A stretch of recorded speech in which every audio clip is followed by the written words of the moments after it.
To answer. Ladies and gentlemen, Radio Cayman's Talk Today with Sterling Dwayne Ebanks. But I do have some questions. There are more questions than answers. Radio Cayman's Talk Today. If you're ready to talk, we're willing to listen. Well, I really enjoy this program today. Cayman Islands' foremost listeners participation program. May God bless every person.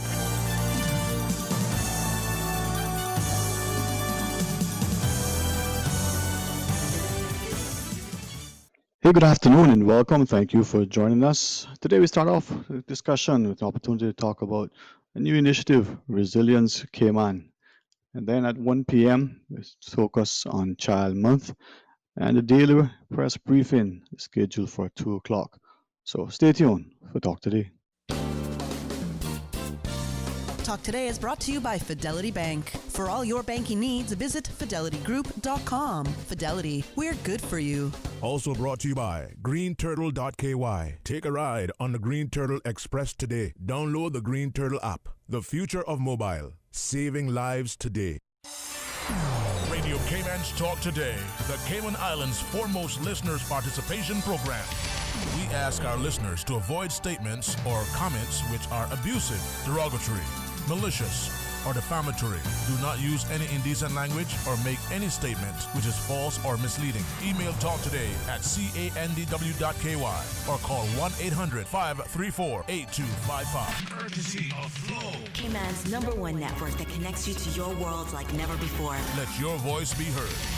Once again, here's your host, Sterling Dwayne Ebanks.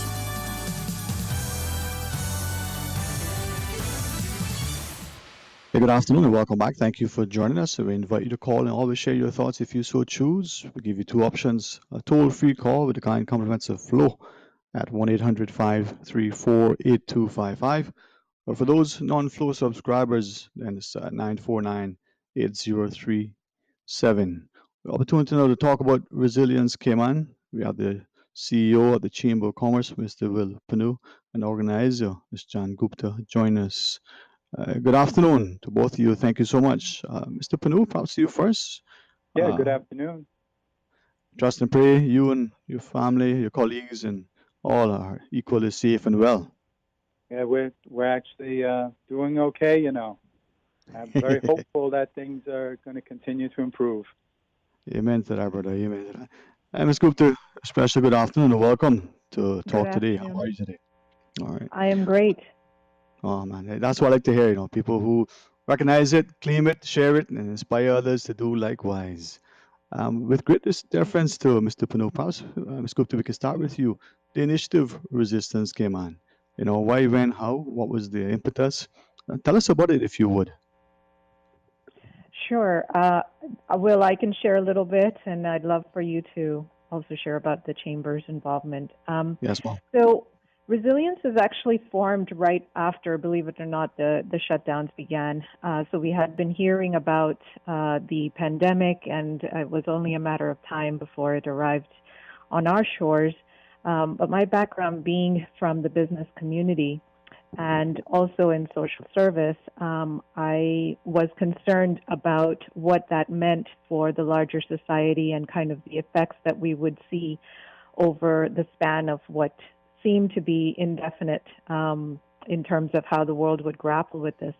So we basically had some ideas about what the impacts would be. The most immediate one, other than, of course, the healthcare management, was about people being put out of work. And my concern was really around those who can least afford to stop working. So that being the people in our community who are working at minimum wage jobs, usually hourly wage workers. And so they don't necessarily have salaries that they count on. They have based on shift work, both in retail, so stores, as well as in the hospitality and tourism sector. Those would have been the most immediate impact for economic impact. And that is, in fact, what we did end up seeing. So resilience was really formed to address the needs of a much larger part of the population than from a food assistance standpoint for immediate needs, than what our existing agencies would be able to handle. Fair enough. Mr. Pano, perhaps from the Chamber's perspective and his partnership, maybe some initial thoughts from you, sir. Well, I think first off, I have to say thanks to Jan and her team of volunteers for really doing an outstanding job with resilience. She'll tell you a little bit about what they've achieved to date. In terms of the Chamber of Commerce, as we all know, the Chamber's mission is to support, promote, and protect the interests of the businesses as well as the public welfare generally. And so when Jan approached the executive committee with this idea, we basically embraced it wholeheartedly because we knew, just like she mentioned, that the COVID crisis was going to have a significant impact on our economy and that there are going to be many people in need in our community that the government probably couldn't accommodate fully. And that we'd all have to pitch in together to try to support, the food support and the programs that is being offered through resilience. We believe provides a valuable assistance to our community at this time. And I've always said that no business can exist without its full participation in a community. And a community is far more than just the business owners. It's the workers, it's the extended community, and when everyone is doing well, that community thrives. So obviously we have to look after each other, and this is one way that the Chamber is hopefully helping out in the crisis. Indeed. Now with that, Ms. John, perhaps share with us some of the achievements, some of the programs, but as you wish. Sure. So we have 4 programs currently running. One is, which is our largest one and had the most immediate response from the community, is around food assistance. There are 2 categories in that. One is in the form of food vouchers for $150 from Foster's. And the other is a meal service, meal a day program that we are sponsoring through the Wharf restaurant. And between the 2 of them, what we had was within a month of, I would say 3 days of when we launched our website at the beginning of April, we had almost more than 5,000 people register asking for support, which is a staggering number. And these are all individual, unique email and contact information. This is not one person, it's 5,000 entries. And so out of those 5,000, for the first round of our food support vouchers, we were able to actually pull together a really dedicated, hardworking team of volunteers from the community, all walks of life, who actually screened all of the applicants. You can imagine how huge of a task that is, and to really understand who were the people greatest in need. And so for the first round, which we've just concluded distributing vouchers for, we had 614 individuals and families. So 350 out of 614 people awarded the food vouchers in the month of May are actually families of 3 or more people. And I would say makeup-wise, half of the people awarded the vouchers are Caymanian, so 50%. And the other half are PR and work permit, because the resilience programs are open to all residents of the islands. And what we want to do is to really help support the people who are greatest in need and who aren't receiving support from other agencies. So that was actually, and we are also feeding about 350 people through the wharf every single day in the month of May. All right. Well, if you would, when we come back from our break, maybe you can expand a bit further. Maybe we can also talk. I know there's a farm box program that I read about. I'm interested to hear more about that as well as some of your other, wellness programs and the counseling. So maybe when we come back, we can talk more for those who are listening. If you want to ask a question, seek clarification, phone lines are available to you. So please stay tuned for Talk Today. Social distancing is crucial for our community to get back to normal. And never before has communication been so crucial. Keeping in touch with family, friends, and up to date requires you to stay in touch. Green Turtle offers the solution for both. Download the Green Turtle app now. Top up yours or a loved one's phone with any mobile carrier in any destination in Cayman. Phones delivered to your home, and with the new rewards program, you can even redeem points towards a new phone and other products. Download the Green Turtle app today. Green Turtle is not only the future of mobile, but today it can help save a life. Hashtag Stay Home Cayman. Take a ride on the Green Turtle Express today. Download the Green Turtle app. The future of mobile, saving lives today. Obey the laws and wear the gauze. Protect your jaws from septic paws. Stay clean, Cayman, with hand sanitizer from $3.25, 10 surgical masks for $9.99, and 2 packs of KN95 masks for $6.99. Wholesale pricing available at all 5 Liquor for Less locations: Shedden Road, North Church Street, Savannah, Northside, and the McClendon Drive Airport location. Don't miss the incredible lockdown price markdown and manager specials exclusively at Liquor for Less. Hundreds of fine starting from cases of ice cold below wholesale prices, and save $9 off liters. Prices so low we can't say it on the radio. Liquor for Less enforces the wearing of masks and social distancing while in store, and encourage other preventative measures to help stop the spread of COVID-19, such as consistent hand washing and only leaving home for essential purposes. Dear parents and guardians, we deeply care about our students and understand the challenges you may now face during these unprecedented times. We want you to know that we are committed to ensuring that your child's education continues. And that you are not alone. We are doing everything we can to make sure no child is left behind. But to do so, we need your help to get connected and stay connected with you and your child. So reach out to us and speak with us about how we can best support you and your needs. Working hand in hand with you is the only way to secure our children's future. We are in this together. A message from the Creek and Spot Bay, East End, Prospect, Red Bay, and Sir John A. Cumber schools. All travel is restricted between the 3 Cayman Islands. Anyone wishing to move between the islands must first notify the medical officer of health or director of the sister islands' health services. They must also undergo a 14-day mandatory isolation period at a government facility, as well as mandatory testing. Following a negative test at the end of isolation, they will be transported directly to the airport. For more information, go to www.gov.ky/coronavirus.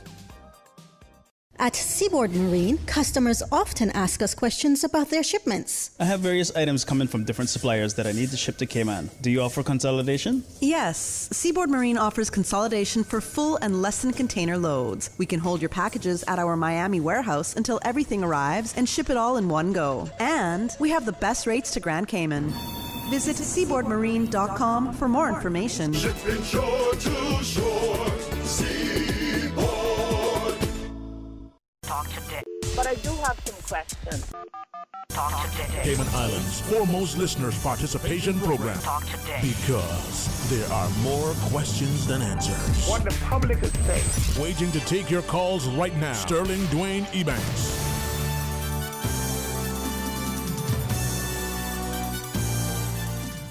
Hey, good afternoon. Welcome back. Thanks for joining us as we're talking about a new initiative, Resilience Cayman. We have one of the organizers, Mr. John Gupta, together with the CEO of the Chamber of Commerce, Mr. Will Panu. Again, welcome back. Thanks so much for staying online, sharing with us. And Will, with this scenario, and maybe you'll choose another word, guide me in this environment in which we find ourselves now, as Ms. Gupta was sharing. It could be for an indefinite period. We don't really have a timeline. It's not, like a football season where, there's a start and finish and inclement weather can postpone games. From your perspective, sir, do you see this thing playing out for the next 10 years? Is it that we'll be over it in a season? Well, obviously, this is something the world has never encountered before. And we see different governments taking different actions around the world. some of which is incredible amounts of spending that they've probably are borrowing that they've never done before. So I think this is going to be with us. The impact of the crisis is going to be with us for a long time.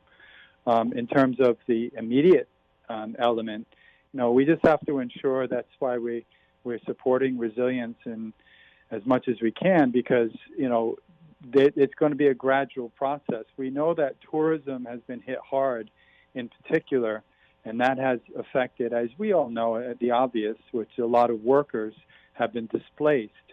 So many of these people are in need of food, and as we go on, we're going to have to go through a whole series of other steps, which may include retraining, skills development, and again, addressing all the issues that are important to people during this time. For example, we've been doing, I think just a few minutes ago, we just got off our 13th webinar that we have done, which all of the topics are intended. They're free to anybody who wants to listen in. They're all pertinent topics that can help people during this time of crisis, from understanding, how to apply for your pension, for the private pensions, to debt restructuring as a business, to understanding what services government's providing and support they're providing to small businesses at this time. And that's where I think, working hand in hand and collectively. Now, with that in mind, Ms. Gupta, I think, as you've shared, people have found themselves in many respects, through no action of their own. There's a global action, local governments response, companies sometimes being unable to cope, maybe just because of the sheer nature of the industry that they're, sort of employed. From that perspective, though, the daily meals, does that include, Saturday, Sunday, public holidays? What about, other meals for the day, for instance? How are we able to assist in those areas if we can? Well, certainly there's a lot of information on our website, which is resilience.ky. But essentially, we are 100% volunteer run. So there are no paid staff. So it is, we currently have about 50 volunteers who are actively working hard to make sure that we are providing as much support as we can. We are also 100% donor funded. So we have no public funding. This is all through the generosity of donors, both company sponsors as well as individuals who have stepped up and said, we really resonate with what you are trying to do. I would say that because our programs are so wide-ranging, in addition to food support, we also have received over 500 people registering to ask for financial counseling, because that is a program that we are providing for free to anyone on the island who is struggling to pay their bills. So they may not necessarily be in a position where they can't pay for food, but they are certainly facing challenges on how to pay all of their bills and keep the roof over their head. So we have about 10 to 15 individuals who are volunteering from the finance industry. So they are trained and they are financial coaches who are on standby, and we actually have the individuals register, go through a online video.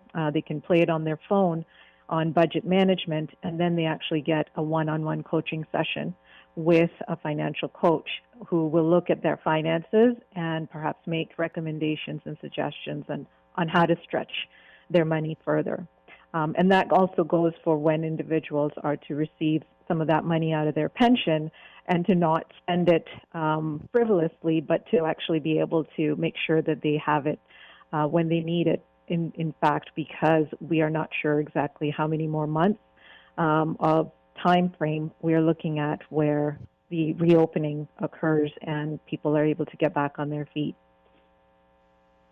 If I may ask, I mean, it's commendable that, especially in times of need, there is always great response. There are always, strong individuals who are willing to band together, to volunteer, to, as my good friend Marlon always says, put their time, their talent, and their treasure to good use.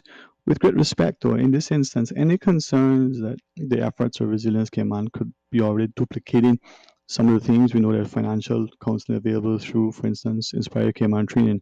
We know the NCVO through its different umbrella, and then other charitable organizations that have been long established, uh, partnering with them, would that have been better relative to setting up another new initiative? I think that may be the case in times other than the ones that we're living through right now. But what we're finding is that there is such an overwhelming need. It kind of needs all hands on deck. We are looking to partner with Inspire Cayman and also other efforts on food assistance. For sure, we are actually coordinating our support through also with NAU and Ministry of Community Affairs, because we want to make sure that we help as many people as we can and that there is as little or if possible, no duplication. And in addition, for the financial counseling, I am of the belief that really everyone, including children in school, should have financial literacy and financial education. So true. So that, so I think it's all efforts are welcome at this time, because it's really when belt tightening is needed that it's almost like a life skill that we all need to get trained on. Well, I support you. I think there isn't any single person, even the accountants who are somewhere in the financial sector or bankers will tell you, knowing finances and understanding and being disciplined to follow a budget and implement good strategies is something that you need to learn and to practice and to be coached and mentored and the like. So whether you're a very young sort of preteen or whether you're an adolescent or a college grad, understanding finances so crucial. If I could though, we had a couple of questions posed to us in relation to getting assistance, particularly with food and the like, and financial assistance itself. The two questions are both pretty much the same. One, how do you go about it again? What's the criteria? How is one vetted, and how does one qualify? And then the second one, is the program still open and available for those who wish to apply to be considered? Yes, so we run it as a monthly program for the food support. So there were about 2 weeks of a window for the application to be submitted through our website. There's a button there that says ask for support, and then it kind of leads people through on how to apply.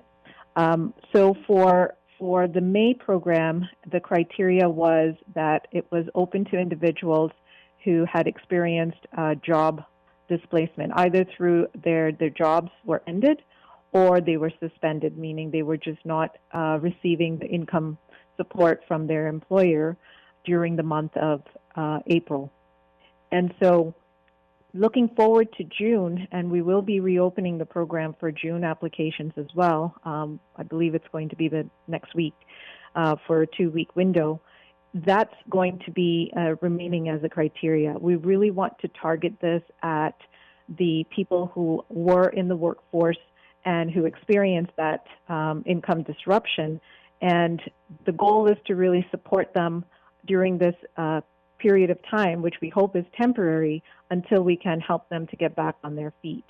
We understand that there are other agencies like Meals on Wheels, Feed Our Future, as well as the efforts of the NAU and the ministry for individuals who perhaps may not fall into those categories. So this is another way that we've designed the program through our criteria to make sure that we reduce the overlap as much as possible. Okay, well, certainly excellent. And then we got one final short break to take. When we come back, if you have time and interest, could we talk more about the wellness program, but in particular the Farm Box program? And you can recap and share with us some more as we go through a few of our other WhatsApps, see if there's anything specific and pertinent to our discussion. Please stay tuned for Talk Today.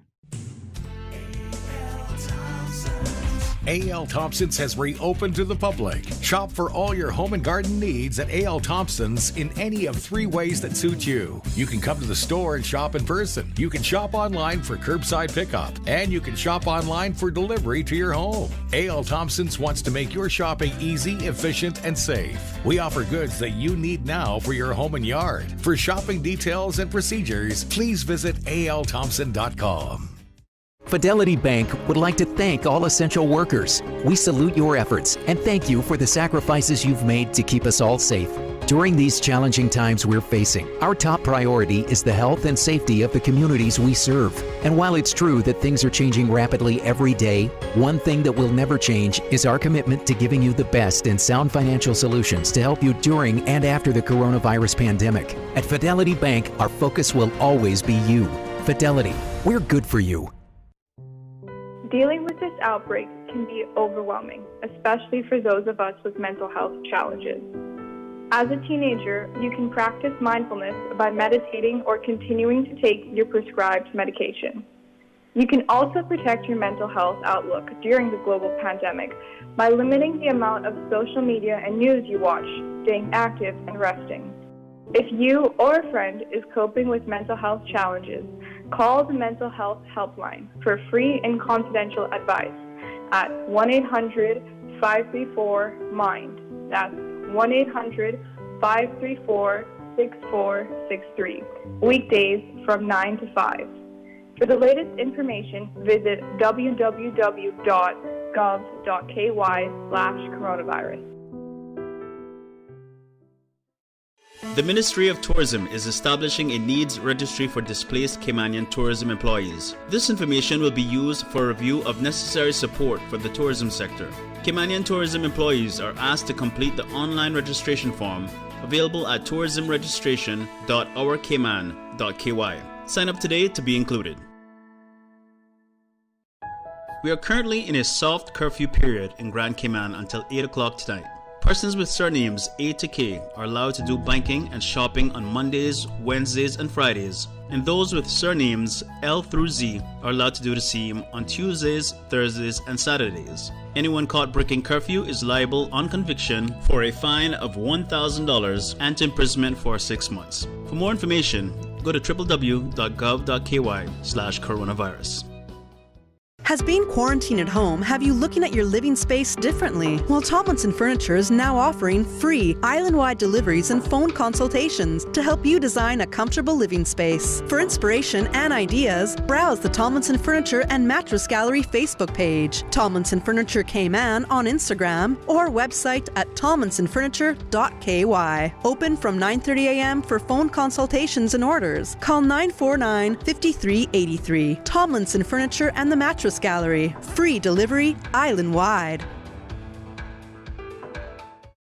Social distancing is crucial for our community to get back to normal. And never before has communication been so crucial. Keeping in touch with family, friends, and up to date requires you to stay in touch. Green Turtle offers the solution for both. Download the Green Turtle app now. Top up yours or a loved one's phone with any mobile carrier in any destination in Cayman. Phones delivered to your home, and with the new rewards program, you can even redeem points towards a new phone and other products. Download the Green Turtle app today. Green Turtle is not only the future of mobile, but today it can help save a life. Hashtag Stay Home Cayman. Take a ride on the Green Turtle Express today. Download the Green Turtle app. The future of mobile, saving lives today.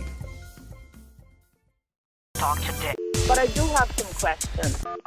Talk today. Cayman Islands' foremost listeners participation program. Talk today. Because there are more questions than answers. What the public is saying. Waiting to take your calls right now. Sterling Dwayne Ebanks.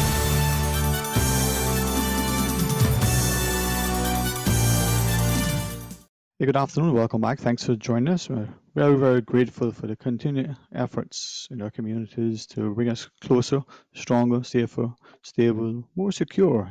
Honored that the CEO of the Chamber, Mr. Will Panu, and one of the organizers for Resilience Cayman, Mr. John Gupta, are able to join us. You know, it's wonderful to see us, especially when there is a glaring need, being able to, pull our hands and hearts together. So thank you both, the volunteers, those who sponsor financially, those who do, any and everything to make it better. Mr. Panu, perhaps if you wish to kick off this segment, but certainly always appreciative of Ms. Gupta's, contribution. Yeah, just simply say, I think I want to reiterate what Jan said earlier about, this is, donor supported. So it's very important that we, people who are in a financial position, either companies or individuals, who would like to support our efforts, to please do so through donations. You can do them through the website, resilience.ky. And as Jan pointed out, this initiative is 100% in terms of donor supported, goes right back into all the programs that have been developed and any future programs that may be developed. I think one of the things you have to appreciate is, right now, I'd like to thank everyone who has contributed. That we have actually, the program's actually spent more than $100,000 in some of the initiatives that have been put in place. So again, we've raised that money in the community. Certainly, we're very appreciative of that. But in order to keep this program going, we obviously appeal to anybody who is in a position to provide assistance. Indeed. Ms. John? Yes. As you wish to share, but certainly, the other programs, please share with us. We recognize time is important, and we want your work to be out there contributing, not here talking with us so much, but get the word out, so help us. Huh? Yes, I can share with you a little bit more about FarmBox, as you asked about that earlier. So that is one of our other programs, which is coming online shortly, I would say in the next week or two. And this one is actually and in addition to the in-person farmers market that runs already and thankfully has just been reopened, what we are launching is the online version of that. But because what we are finding is that there is still a lot of, I would say, challenges for farmers to get their product out to the market. In fact, depending on which farmer you speak with, many of them, the restaurants and the hotels, were large buyers of their produce. And so with those continuing to remain closed, more or less, there is a lot more produce that needs to find new buyers, and that would have to be local residents.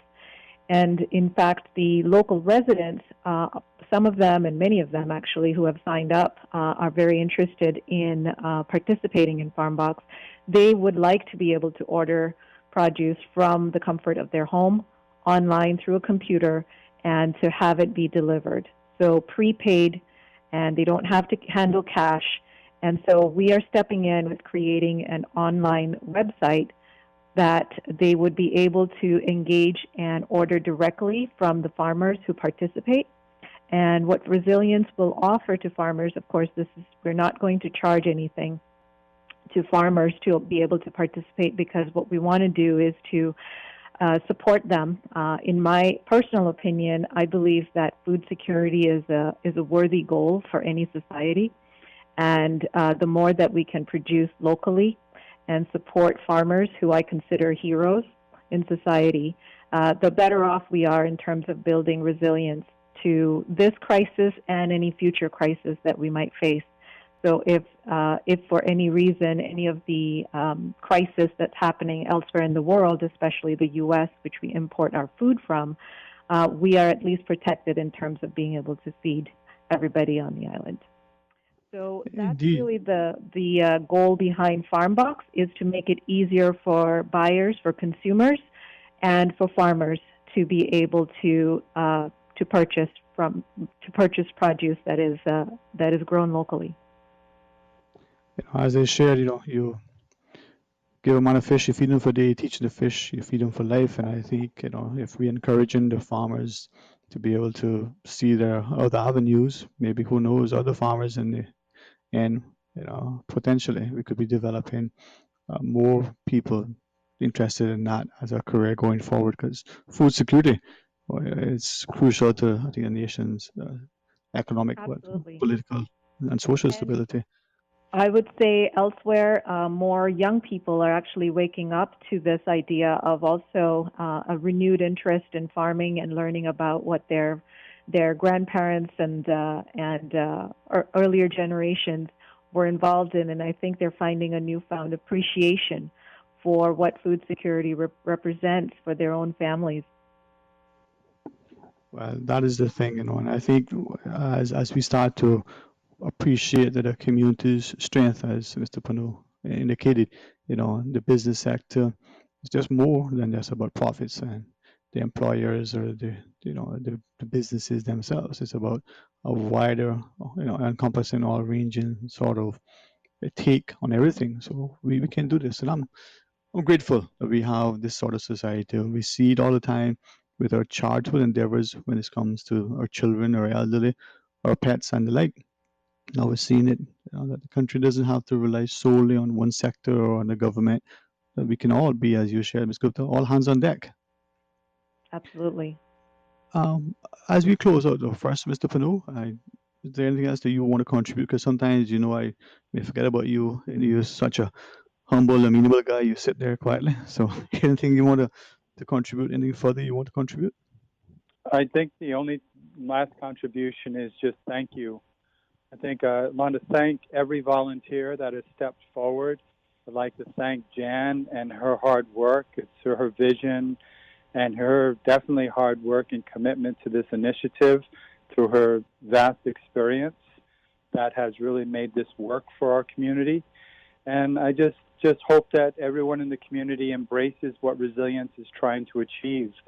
You mentioned earlier that there are a lot of different things and there's some repetition in maybe some of the efforts. But as we know, as Jan said, it's all hands on deck in any crisis. And we truly are experiencing a crisis. And whatever people can do to contribute in whatever way. Some people, they don't support certain initiatives because of personality. They don't support because they have a particular soft spot for a particular agency. But resilience is really just trying to tear down those walls a bit.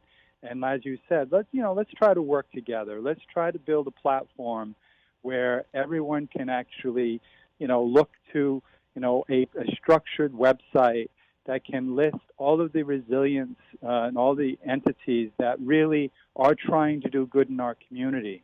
Having silos doesn't really work all the time in small communities. So, yes, collaboration, and I hope resilience will be that platform that people will embrace going forward, and will look to it in the future when other crises emerge. Indeed. Well, silos may be good for holding green, but I think bridges are the way to get the green, to the homes. So, what I always say is good follows good. So maybe this is just another opportunity for us to celebrate the good, and I would say the greatness of our, our society, of all the excellent people who are here.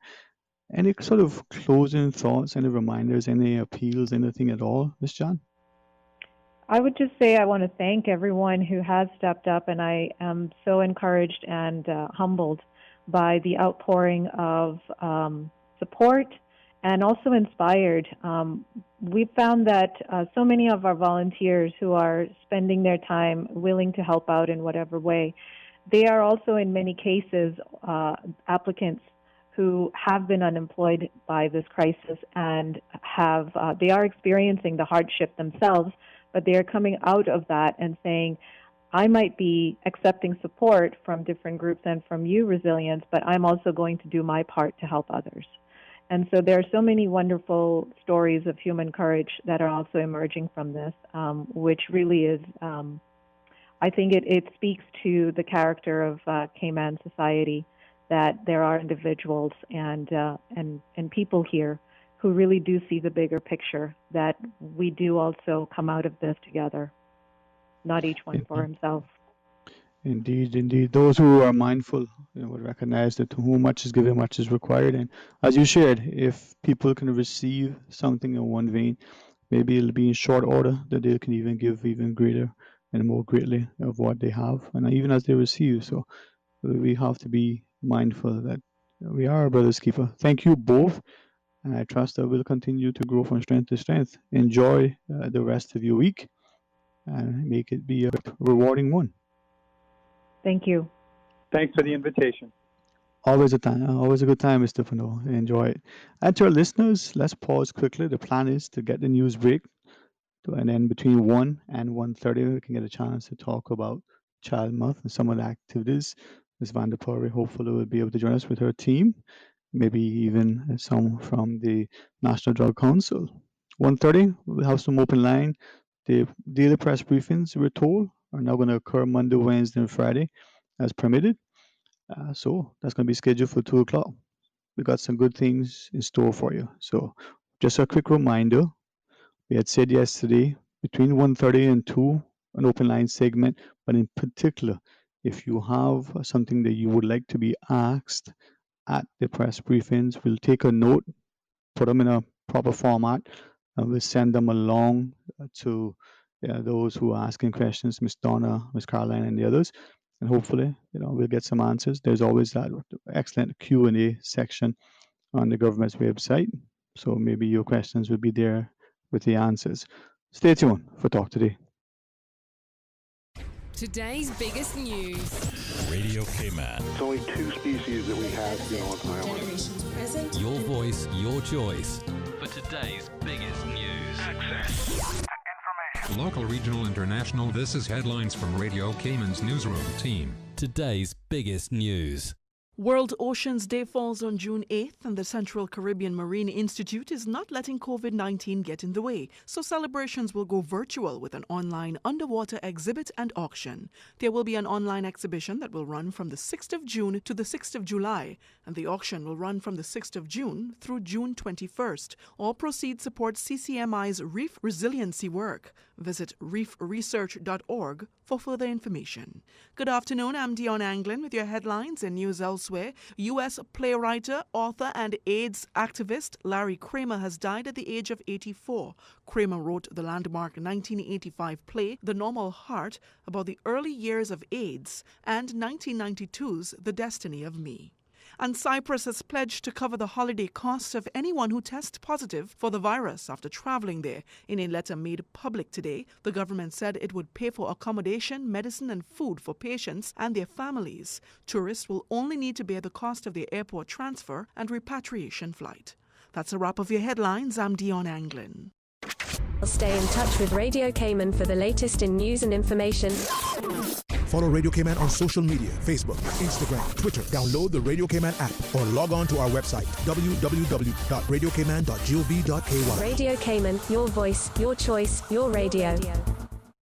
Social distancing is crucial for our community to get back to normal. And never before has communication been so crucial. Keeping in touch with family, friends, and up to date requires you to stay in touch. Green Turtle offers the solution for both. Download the Green Turtle app now. Top up yours or a loved one's phone with any mobile carrier in any destination in Cayman. Phones delivered to your home, and with the new rewards program, you can even redeem points towards a new phone and other products. Download the Green Turtle app today. Green Turtle is not only the future of mobile, but today it can help save a life. Hashtag Stay Home Cayman. Take a ride on the Green Turtle Express today. Download the Green Turtle app. The future of mobile, saving lives today.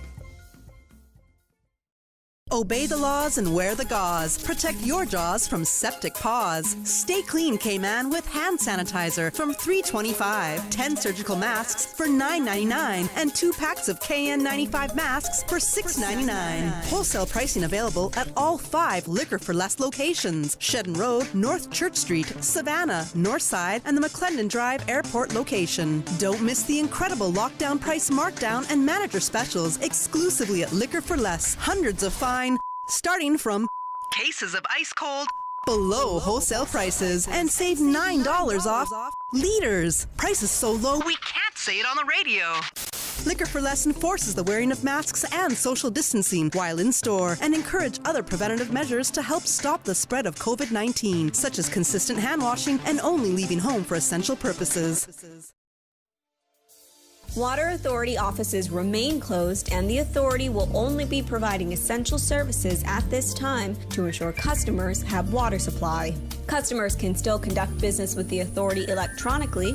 If you need to pay a bill, you can do it online by visiting our website, waterauthority.ky, and clicking on the Pay My Bill button. You can also make a payment via your bank. Customers can also contact our customer service team by emailing info@waterauthority.ky. Customers in Cayman Brac who require trucked water can continue to make requests by calling 948-1403. For updates and important messages from the Water Authority, visit our website, waterauthority.ky, or our social media pages. The RCIPS, National Drug Council, and Radio Cayman are reminding you to stay home, refrain from social gatherings, and having parties during soft and hard curfew. Do your part. Limit alcohol consumption or stay sober. Do not undermine your immune system and health by misusing alcohol or any other substance. Remember, we are all in this together. Stay safe, stay home, stay alive, Cayman. Older persons should maintain healthy habits during self-isolation and beyond. Looking within and learning new things are just a few ways Georgetown resident and Council of Older Persons chairperson Lucille Seymour is keeping busy during this health crisis. COVID-19 has given me a lot of opportunity for introspection and retooling my life. And in terms of the activities of enhancing myself during my isolation, I certainly have expanded my learning, and I use the beauty of nature through photography and writing to communicate with friends on WhatsApp and Facebook. I am learning how to play the guitar, and I go down to the sea every day. It helps me to enjoy my isolation and not be lonely. As a matter of fact, it gives me renewed energy. I call 5 friends every day. Of course, as an older person, I might be out of sight, but I am not out of mind. I surely want to see tomorrow. Stay safe. If you or someone you know needs assistance, call the Older Persons Helpline at 1-800-534-2222 today for free and confidential support. This message was brought to you by the Department of Children and Family Services. Talk today. But I do have some questions. Talk today. Cayman Islands' foremost listeners' participation program. Talk today. Because there are more questions than answers. What the public is saying. Waiting to take your calls right now. Sterling Dwayne Ebanks. Hey, good afternoon. Welcome back. Thank you for joining us. Honored once again to partner with our government agencies and to be able, especially now, to talk about Child Month. You know, they say May only has 31 days, and we all joke and jest, it seems, to say that April and May this year may have had 1,000 days, but I'm glad, you know, for the initiative, the creative energy, the incredible enthusiasm of many of our civil servants and public workers in particular, for not just thinking outside the box, but for ensuring that well received, respected, and relevant programs that we've had able to continue. And as this year's Child Month activities, you know, no different. Our theme, you know, our children, today's creation, tomorrow's masterpiece. Well, let's go to our phones and welcome the District Community Officer West Bay and part of the Child Month Committee Chairperson, Ms. Van der Purre, together with the National Drug Council's Program Officer, Ms. Delizio Hernandez. Ladies, you know, if you ever have time on your hands and you can find an extra, 3 hours to add to your already 24-hour day, please feel free to host the show anytime you want, John. Always a great comfort to have you on with us. Thanks for having us. Always a pleasure. Thank you, doing. Good afternoon, everybody. How are you doing today? Oh, blessed, man. Well, Ms. Wanda, if respect to Mr. Lisa, if you would start us off first, I mean, not just as the chairperson, but it's been a great month of activities. A bit of a change, but what we're told, necessity is the mother of invention, but we live and we learn and we contribute. That is true. That is true. I'd also like to share with you that we do have with us our social worker, Ms. Sherelle Jackson, with us today. And after, she'll be coming on and speaking a little bit about the scavenger hunt, one of our famous activities actually for this year. So I'll just go ahead then and share a little bit about what happened, what has happened thus far, with only one remaining activity, two actually, for the month. So in planning, as we've shared before, for this year's Child Month activities, we did have to revamp and review, our activities, considering the global pandemic that we're experiencing. We have been creative in putting together various activities. The department has been proactive. We've been responsive, and we've been, engaging our family and children into the various activities. Our theme, our children, today's creation and tomorrow's masterpiece, is quite fitting they are here, and we're building skill, sharing lots of fun and creative ways in which families can come together.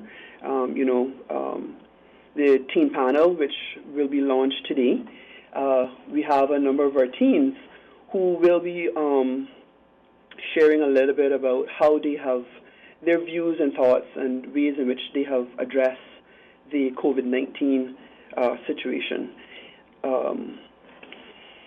That will be aired tonight at 7 p.m. on the CIG TV channel.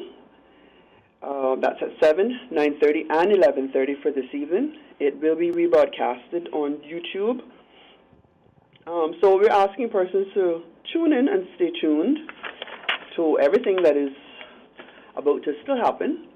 Our panelists this year, we've been impressed, with the way in which they have addressed the various questions and so forth. It's very interesting.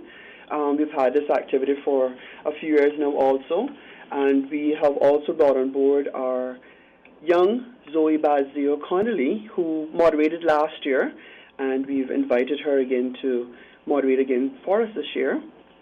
So she'll also be on there.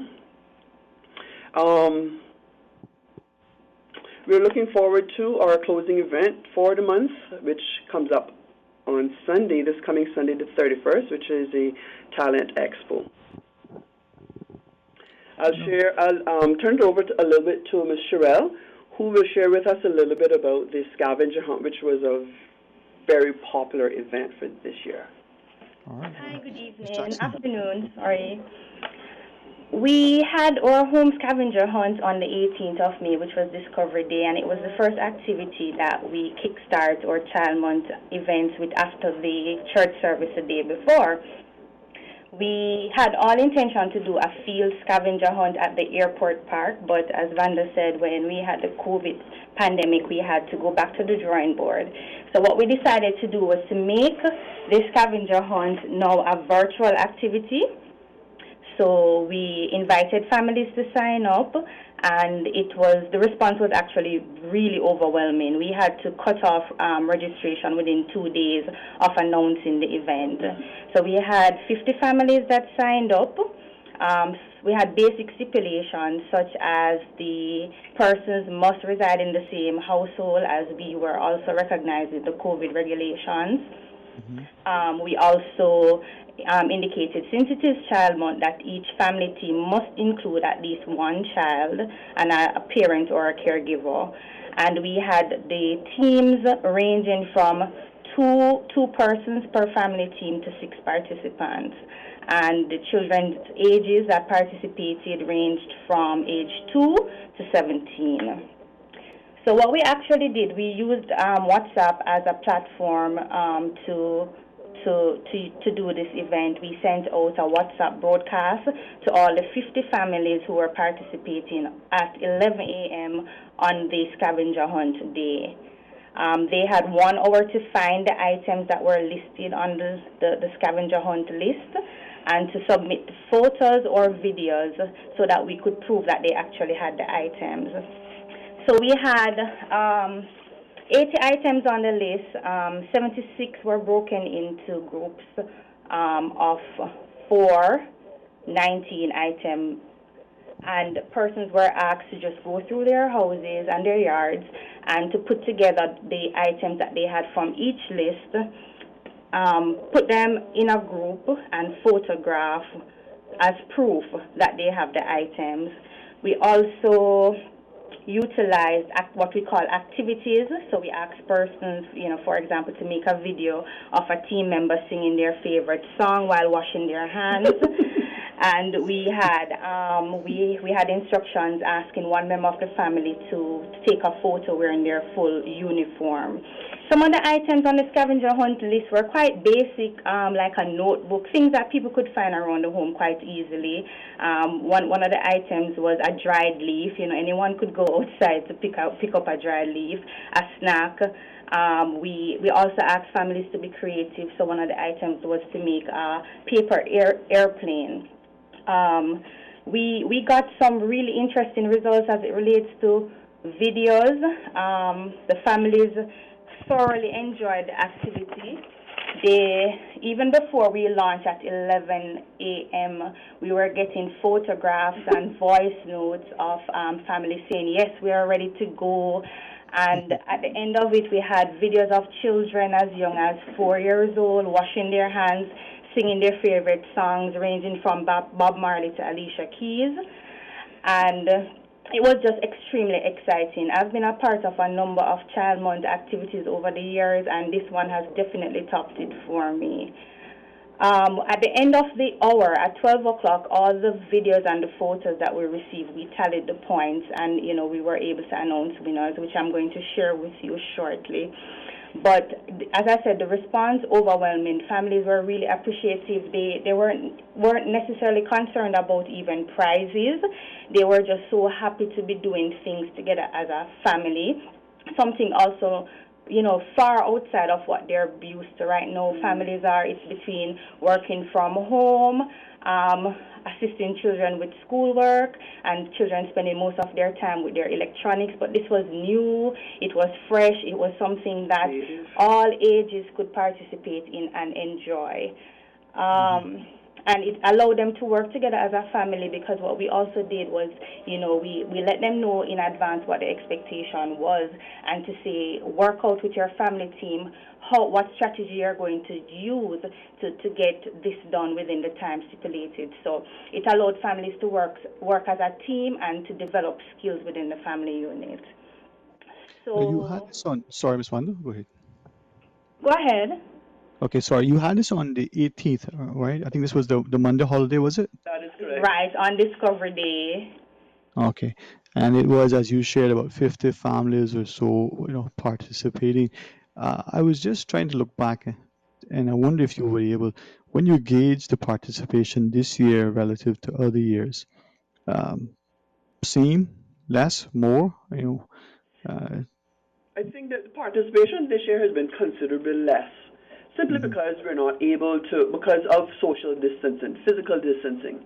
So our creative measures to use virtual and social platforms did not allow, for the opportunity for people to use the usual gathering places, whereby in the past we've had snuggle and reads. Well, the Prospect Primary did come on board to do a snuggle and read earlier in the month, but each school usually, let's using that one for example, for a snuggle and read, each school would host snuggle and read. The children come with their pajamas.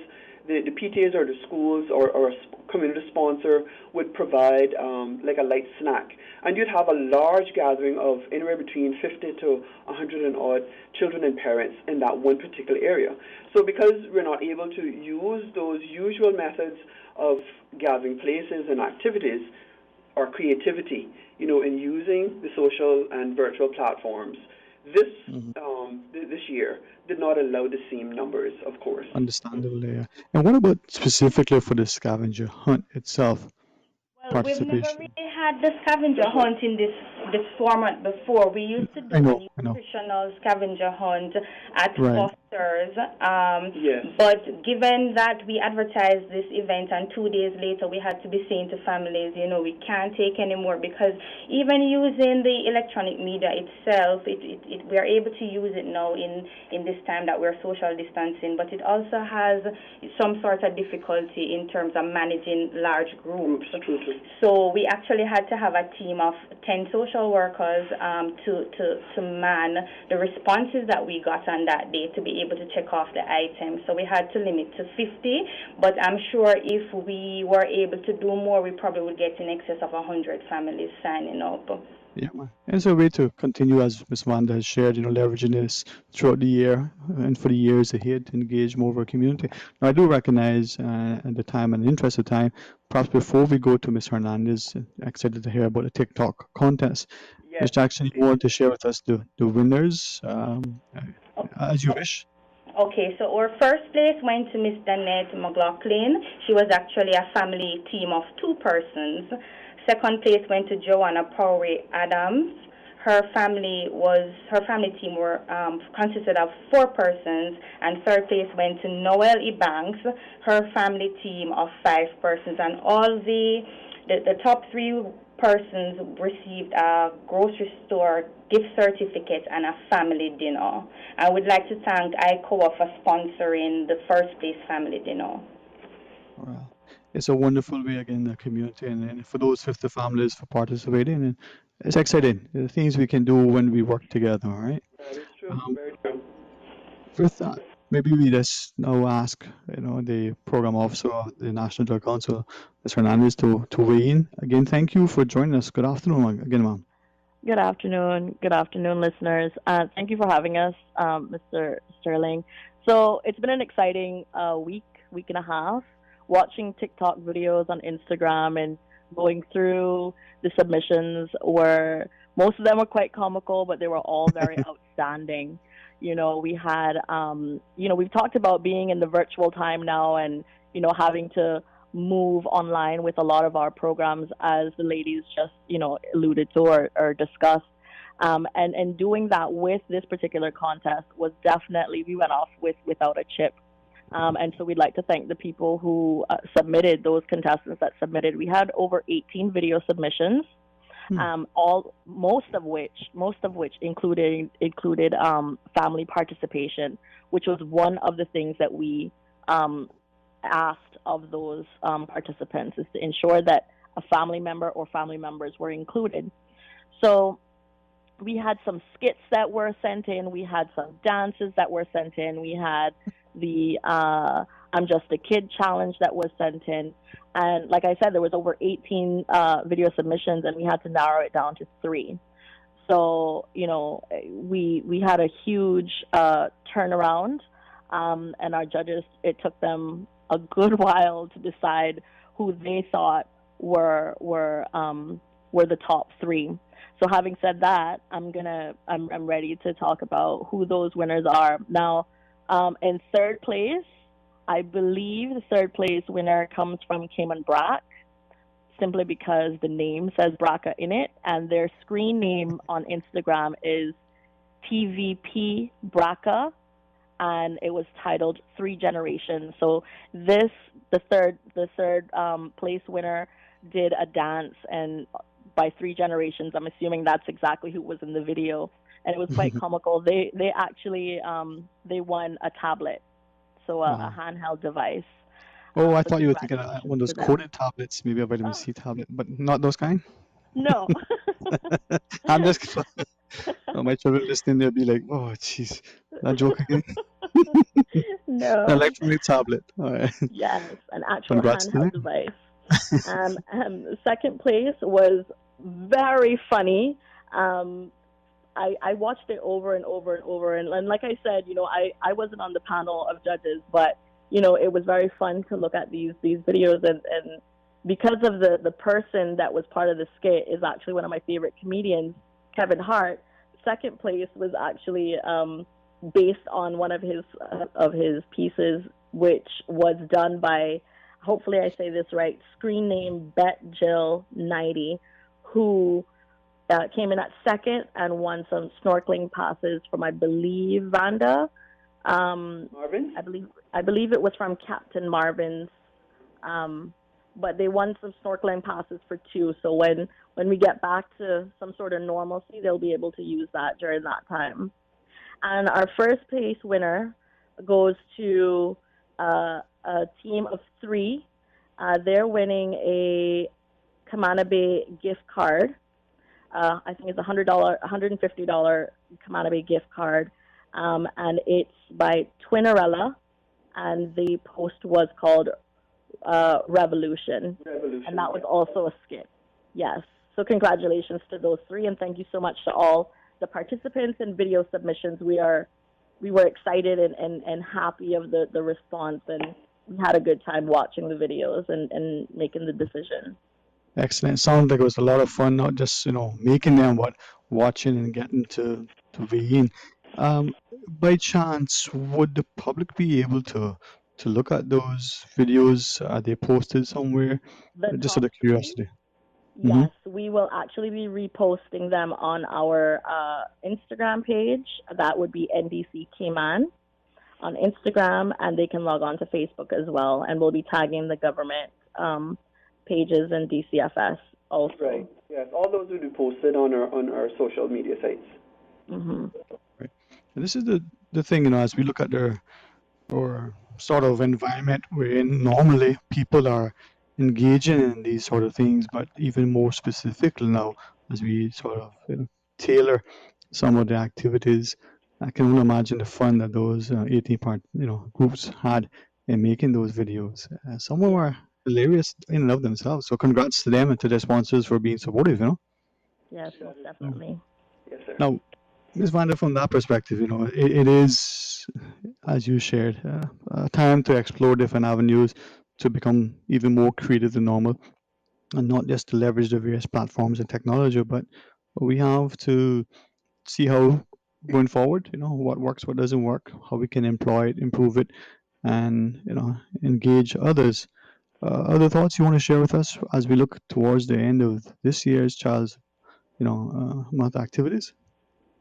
Well, I think that we have some lessons learned in terms of using technology, at its best.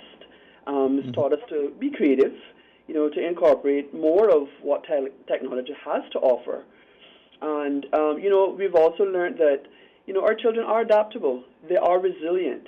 And, there's a great need for us, as a community, as parents, to let them feel reassured and to also keep them informed and to involve them in activities so that, they too are a part of, the growing process and everything that is happening, not just locally, but also globally. Before we go, Ms. Sherelle would like to share a thank you with everyone. We're really thankful for all the participants in the scavenger hunt, and the department is, extremely happy to bring activities to the community that provides wholesome, family-oriented activities, which is really in line with our department's mandate, despite the circumstances. We received this brief recording from one of the participants right after he submitted his photos, and I'll just share. And thank you for making us have that scavenger hunt. It was really fun. Everybody enjoyed it. Robin enjoyed it. Mom enjoyed it. Everyone did. So there you go. I mean, what else than, a child from, one of the families participating in one of the activities, sharing genuinely, their gratitude for being able to participate in an activity out of the norm. And it definitely is something that we'll continue with in the future. We look forward to keeping some of the activities that we've had this year, and expanding and growing, next year, God's willing. Amen. And as you shared, we become creative, we become, not just, responsive, but we maintain the sense of being proactive. And I'm glad that you have, through your teen panel in particular, have reminded us, our young people, the adolescent, the preteen, even that college student, that they probably are being affected and impacted in a way that sometimes we don't even recognize nor appreciate. So thanks very much. And they can see that as you shared that teen panel. Is it tonight at 7 p.m. and then again 9:30 and then 11:25? That is correct. And then we also have our Talent Expo on Sunday evening. All right, all right. Well, I'd like to encourage everybody, just like to encourage everyone to stay tuned, tune into our social media sites, to the government channel, to the Facebook pages, to NDC's Instagram page and DCFS Instagram pages. And all of these things are definitely going to be posted. So keep tuned, tune in, and let us stay connected and continue to, utilize what we have in our communities and to follow the rules of the day. Yes, always being inspired, encouraged, and the like. Well, thank each of you, and not just for your continued individual efforts or through your respective organizations, but collectively as we work in partnership. And let this be a continuing endeavor, day in and day out, that we are championing our families, our communities, our democracy, that we're willing to be accountable as we hold others responsible equally. So thank you all each very much. We thank you so very much for again hosting us, and we do look forward to everyone continuing to stay tuned to Radio Cayman and to DCFS and NDC and all of our other partner agencies, our sponsors. Thank you all so very much. Families, friends. Thank you. Amen. Well, thank you all and enjoy the rest of your week. Please know that we're here, even if it's only for a couple of seconds of a phone call to inform our listeners. If we can do something positive and productive, we are indeed here. So enjoy yourselves. And to our listeners, we're going to have some open line between now and 2 p.m. The press briefing today, when it starts, we'll go straight to it. As we referenced yesterday, following the gentleman from Bordentown suggestion, you can call, share anything you wish, ask any question, make any comment. But if you say, listen, we wouldn't mind being able to ask a question and have that sent on to the panel for it to be asked. We have already received 2 that we will share with you after the break, but I invite you to share more. We will do our best to forward it along in the way you send it. So please stay tuned for Talk Today. Social distancing is crucial for our community to get back to normal. And never before has communication been so crucial. Keeping in touch with family, friends, and up to date requires you to stay in touch. Green Turtle offers the solution for both. Download the Green Turtle app now. Top up yours or a loved one's phone with any mobile carrier in any destination in Cayman. Phones delivered to your home, and with the new rewards program, you can even redeem points towards a new phone and other products. Download the Green Turtle app today. Green Turtle is not only the future of mobile, but today it can help save a life. Hashtag Stay Home Cayman. Take a ride on the Green Turtle Express today. Download the Green Turtle app. The future of mobile, saving lives today. Stop the spread of coronavirus by washing your hands with soap frequently. If none is available, use an alcohol-based hand sanitizer. Stay at home whenever you can. Avoid close contact with people outside your household by staying a minimum of 6 feet apart and wear a mask while in public. For more information, go to www.gov.ky/coronavirus. Wow, looks good. What is that? Chicken chair. What did you just say to me? Chicken chair. I am not a chicken. Whoa! I said chicken share. It's from KFC. Bucket of 12 hot wings, 6 pieces of chicken, or 8 tenders. KFC chicken share. Just $12 each. Oh. Want some chicken, tenders, or hot wings? You're sharing your chicken share with me? The new chicken share from KFC. Just $12 each. And it's finger-licking good. Dine at KFC Baytown Plaza, KFC Shedden Road, or KFC at the Strand. I've got some beautiful clothes. I know just where they go. Puritan Cleaners. We are open. Visit Puritan Cleaners drive-through off Eastern Avenue, 8 a.m. till 3 p.m., Monday to Saturday. Our Elgin Avenue and Savannah locations will remain closed. However, your items can easily be transferred to Eastern Avenue. Just call us at 949-7104. That's 949-7104 with your request. Puritan Cleaners, you feel good when you look good. Join us every evening at 6:59 p.m. for the Time Check Salute in Cayman-kind style with the blowing of the conch shell. As the Cayman Islands community extends their appreciation to all of the frontline staff who are working to keep our islands safe and functioning during these challenging times. This is a public service announcement from your Radio Cayman, your community radio station. Here are some coronavirus prevention tips. Home isolation means staying indoors and completely avoiding contact with other people. You need to do this if you have symptoms of COVID-19. If you are practicing home isolation, you should stay in a well-ventilated room with a window to outside that can be opened separate from other people in your home. Keep the door closed and use a separate bathroom from the rest of the household, if available. If you have to share these facilities, regular sterilization will be required. Consider drawing up a bathroom schedule for washing or bathing and have the isolated person using the facilities last. For the latest updates and information, please visit hsa.ky/public-health/coronavirus or gov.ky/coronavirus.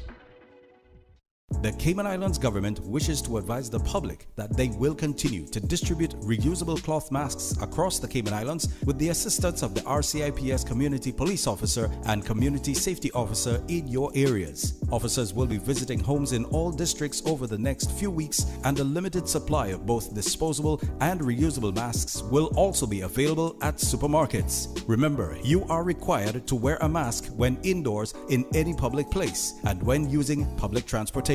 Continue to maintain a minimum of 6-foot distance at all times from persons who do not live in your own household, and wash hands frequently. Stay safe, Cayman. Talk today. But I do have some questions. Talk today. Cayman Islands' foremost listeners participation program. Talk today. Because there are more questions than answers. What the public is saying. Waging to take your calls right now. Sterling Dwayne Ebanks.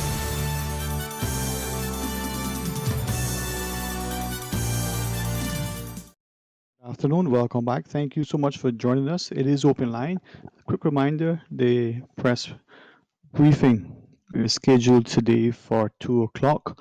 If it happens as it's planned, we're going to go to it when it does, so you're informed. As we've said, with great respect, we'll remind you again, if you're chatting and we say, okay, we're heading off, take it as no offense. Okay, we may cut you mid-sentence, but it's not intended other than to just get to the press briefing.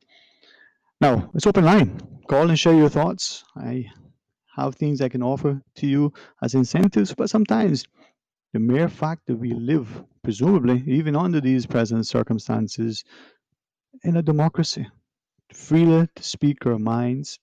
The only thing I always ask people is when they're saying something, say it in a civilized, as respectful as a manner as possible, so that more people are inclined to listen, and if possible, share it from a considered, informed perspective. Now, sometimes we say things, and by extension, because we live in this digital world these days, we send things along without it necessarily having any sort of truth to it. Now, an opinion is an opinion. The fact that sometimes things are not always easy to verify, to accept, and to sort of embrace doesn't mean it's not true. I share that to ask the question.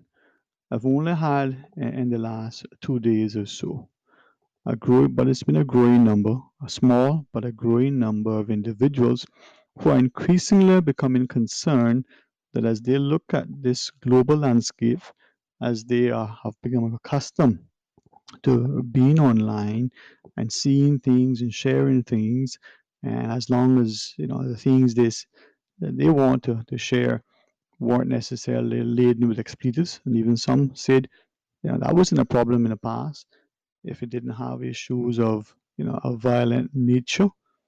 Even sometimes images were offensive, but that didn't seem to be a problem. But for the recent weeks, a number of you have said if they were to post anything, even ask a question that seems to go against, use the best way that it's been phrased to me, the official narrative. By implication, I think they're probably referring to whatever government of whatever country they're in, or whatever international organization that they sort of believe is controlling or dictating or directing as they wish. And they say, even questions sometimes are being removed from their social media sort of pages and platform. And the obvious implication being that is free speech being sort of curtailed.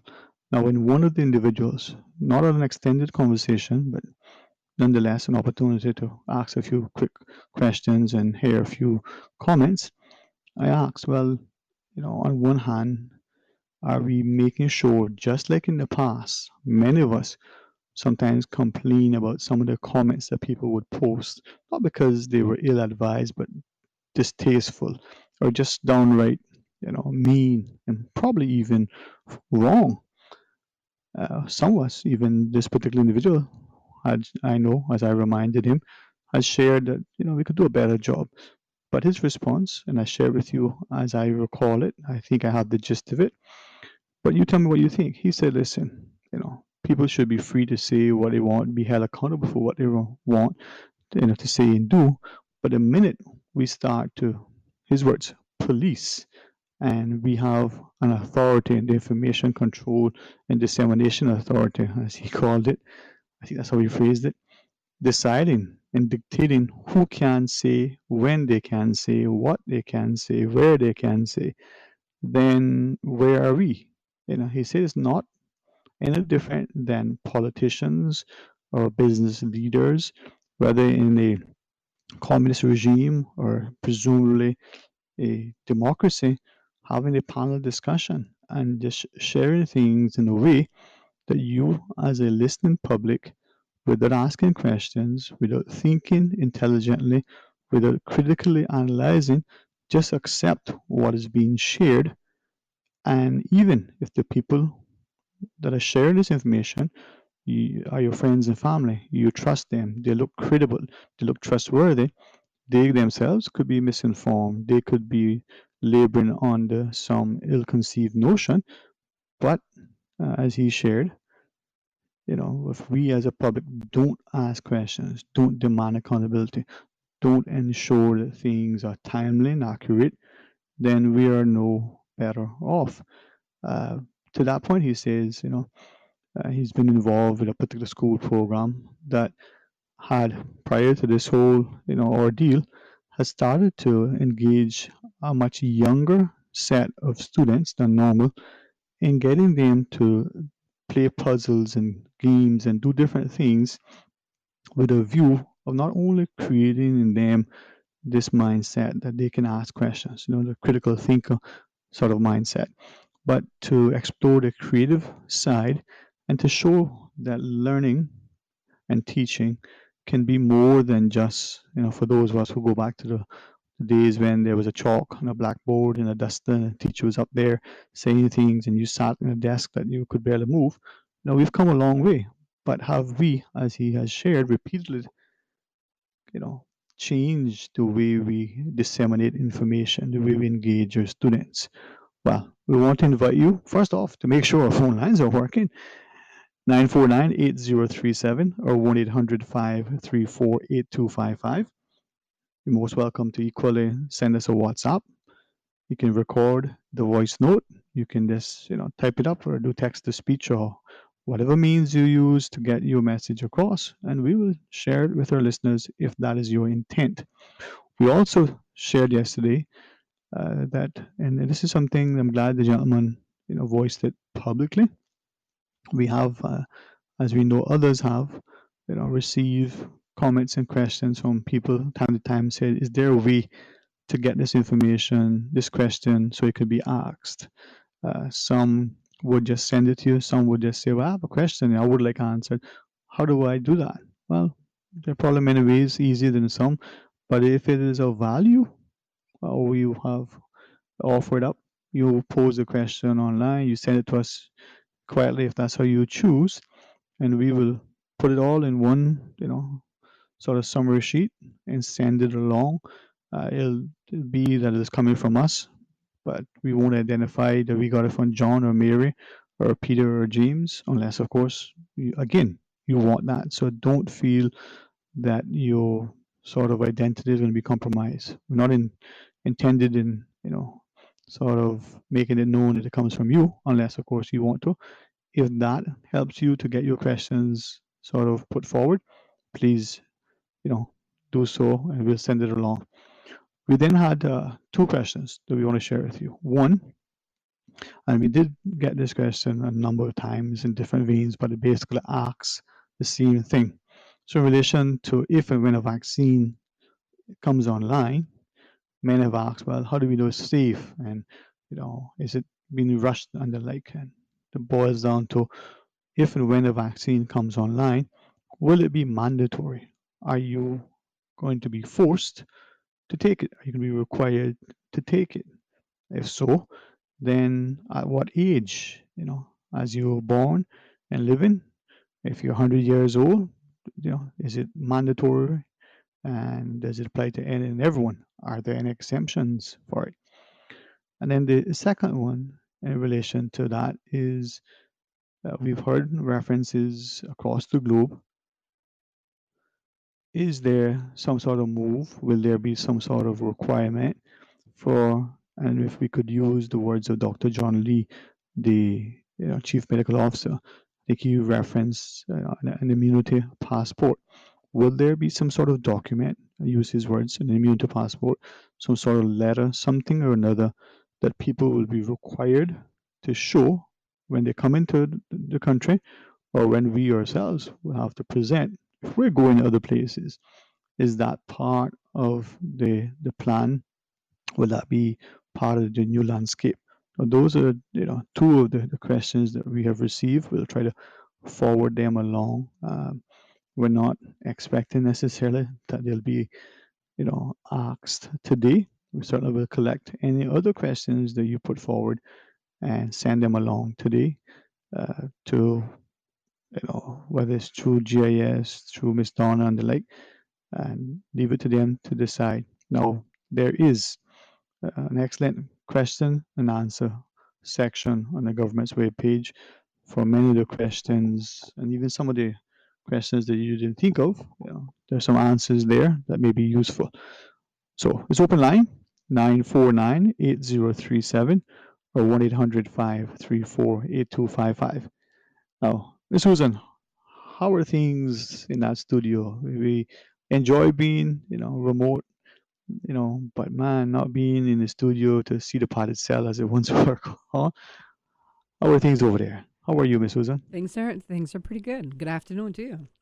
Oh man, and listen, I want to say thanks again. We get to listen to you when you're playing your music, especially the early morning hours of the praise time. But now that we are more comfortable having you, sort of actually almost forcing you to come on air. You're so quiet, but you're getting better. So thank you for letting us. So are you. Hey, West Bears, we can improve. No, but I'm glad that the country is, for the most part, we're very, very amenable, civilized people, but we're also, people who expect a certain level of decorum and deportment, a certain level of accountability and responsibility. And it's healthy for democracy, right? Yeah, absolutely. And getting some calls off here regarding so many cars on the road. They're wondering about that. Is there a parade? No, I don't think so. No, no, I joke, but thank you for referencing that, because I wasn't sure if I should, but I have received pictures, I guess, videos, a number of comments from people, not on the back, so maybe it's not, hopefully not having a back, but No here traffic in jams Cayman. over there. No. Yeah, the from the families who used to, because it wasn't that much traffic on the roads, they felt that it was safer. They would ride their bicycles, they would walk.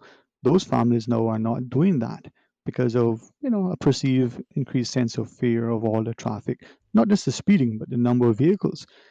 But the other thing, um, a few people have also said that it seems like maybe a better word to use is noise pollution. The place is no longer quiet and peaceful and relaxing. It's just a constant hum and drum of cars and of machinery, whether garden tools or otherwise. So how quickly we've gone back to the chaos that was once not long ago. What do we do about that, though? I mean, are we learning any things? We were, I don't think, expecting to live in prison or quarantine forever, in this sort of house arrest. But have we? I wonder, have we been able to look at our lifestyles in the last few weeks and decide, do I need to be out as much, or is it that people are out and about because they are getting cabin fever? I wonder what it is. I wonder And what it if is. you notice, a lot of people are on the roads now exercising. So maybe ride to work if you can. Yeah, yeah. Well, I'm hoping that as a people we would look very closely and with the greatest respect. Don't leave it to government or the business sector. Let us as communities figure out a way that we can move about the community, as you shared, a bicycle. Safely ride the bicycle to work if possible. Maybe carpool if possible. Perhaps not just going forward that the civil service, the public sector in general, but private sector saying, listen, you can come into the office, one day a week or 2 days a week, and then you can work remotely and give give that sense of commitment to the environment without compromising the service delivery. But who knows? We might just, like Ivan, in short order, go back to it being worse than ever. Never tell, right? Yes. And that brings All us right. now to break time. Okay, so we gotta go to a break, Miss Susan. Are you Yes, sure? You're absolutely. the boss. You're the boss. Let's do that break. When we come back, let's talk some more. Stay tuned for Talk Today. International Lighting, Ed's Plaza, North Soundway is now open for curbside service and delivery Monday to Saturday from 8 a.m. to 5 p.m. In addition to light fixtures, ceiling fans, rugs, sheet sets, and household items, International Lighting now has a selection of 3-ply masks starting from $1 CI, as well as non-disposable masks, rubbing alcohol, and gloves for sale. For curbside service and delivery, please call 945-7121, 916-8211, 916-3553 or 949-5141. Stay safe, Cayman. Attention all blood donors, we need a pint from you. Join us at the National Blood Bank this Thursday, 10 a.m. until 3 p.m. The off-campus location at the Red Cross building across from the Farmers Market. Spend 15 minutes, give your pint, and save 3 lives. Curfew day not your day? Not a problem. Visit giveblood.ky, request your letter, and it will be emailed to you. The National Blood Bank Auxiliary location at the Red Cross building, compliments of the Cayman Islands Red Cross. Community partners are Rotary Club Central, Generali Health Insurance, Car City Fosters Group, and the Cayman Blood Donor Service. Remember, when blood is needed, nothing else will do. This message is courtesy of the Rotary Club Central, supporting the National Blood Bank since 1999. Rotary, connecting the world.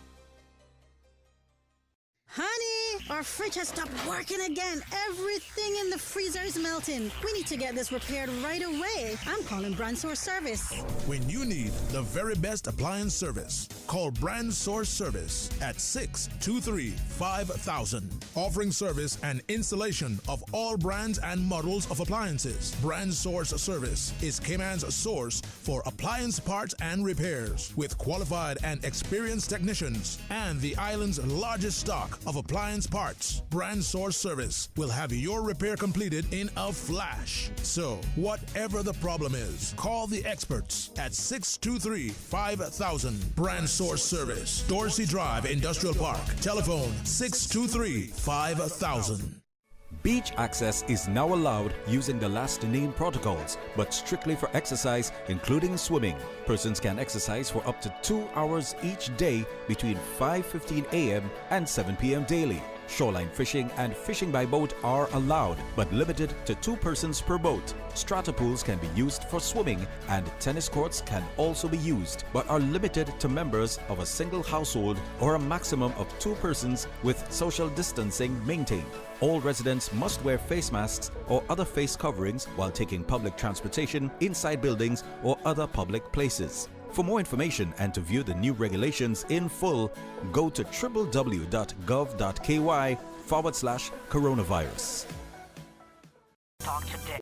But I do have some questions. Talk today. Cayman Islands' foremost listeners participation program. Talk today. Because there are more questions than answers. What the public is saying. Waiting to take your calls right now. Sterling Dwayne Ebanks.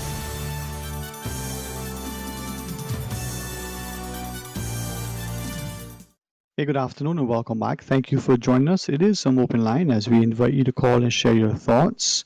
949-8037. Or if you can and you're able and you so choose, well, please feel free to use the toll-free line with compliments of flow. 1-800-534-8255. As I sit and chat with you, certainly want to share a few sentiments that I expressed. And perhaps as I look at some of the WhatsApps, now for those who want to share their thoughts on our WhatsApp, it's 925-3261.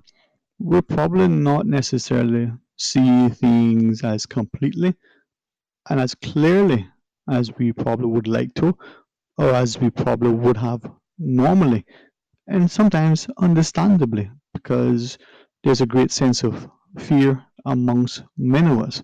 We are afraid of perhaps losing our jobs or the limited income that we are now on.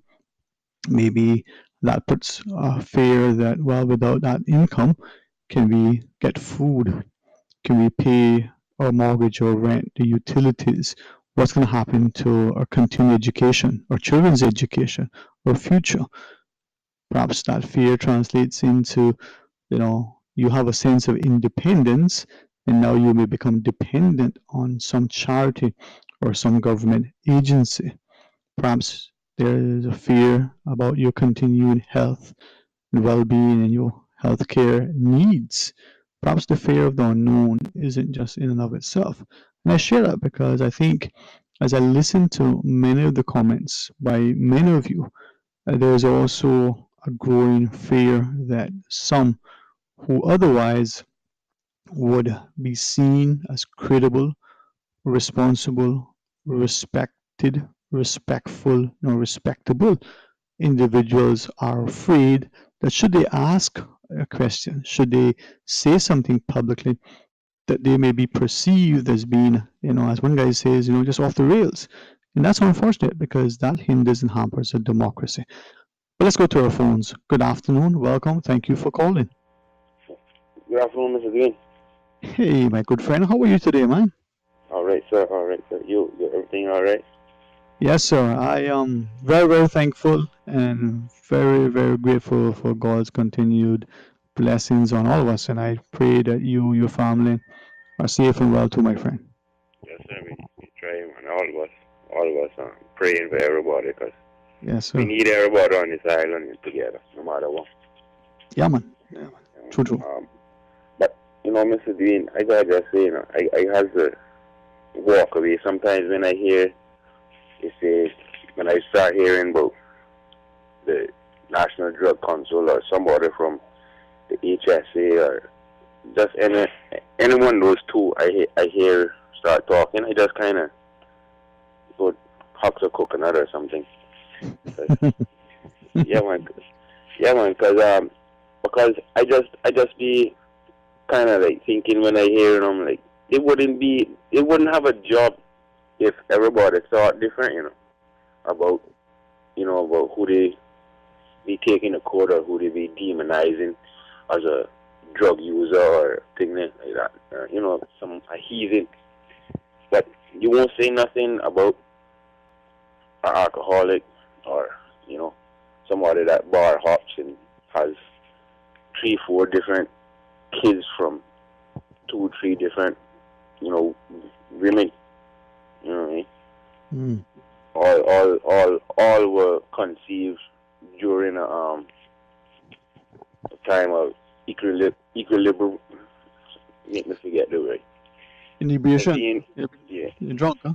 Yeah. Nobody won't say it. Nobody won't say that, but they rush and they hurry up and defend when they say that they need it. But let me tell you something. Let me just show you something, Mr. D. And I know the press coming up. Yeah, man. Go ahead, man. You see, they finding out that, and mind you, this is from a CBD company, so it's not trustworthy. It's not trustworthy, but there's certain things in it that it is true, because it was scientists from a long time ago that they find out that cannabis does have properties that could help you if you trying to run from a virus or trying to boost your immune system. You understand? Mm-hmm. And that has been put out there now from the last 4 years, and it shocks me and it makes me very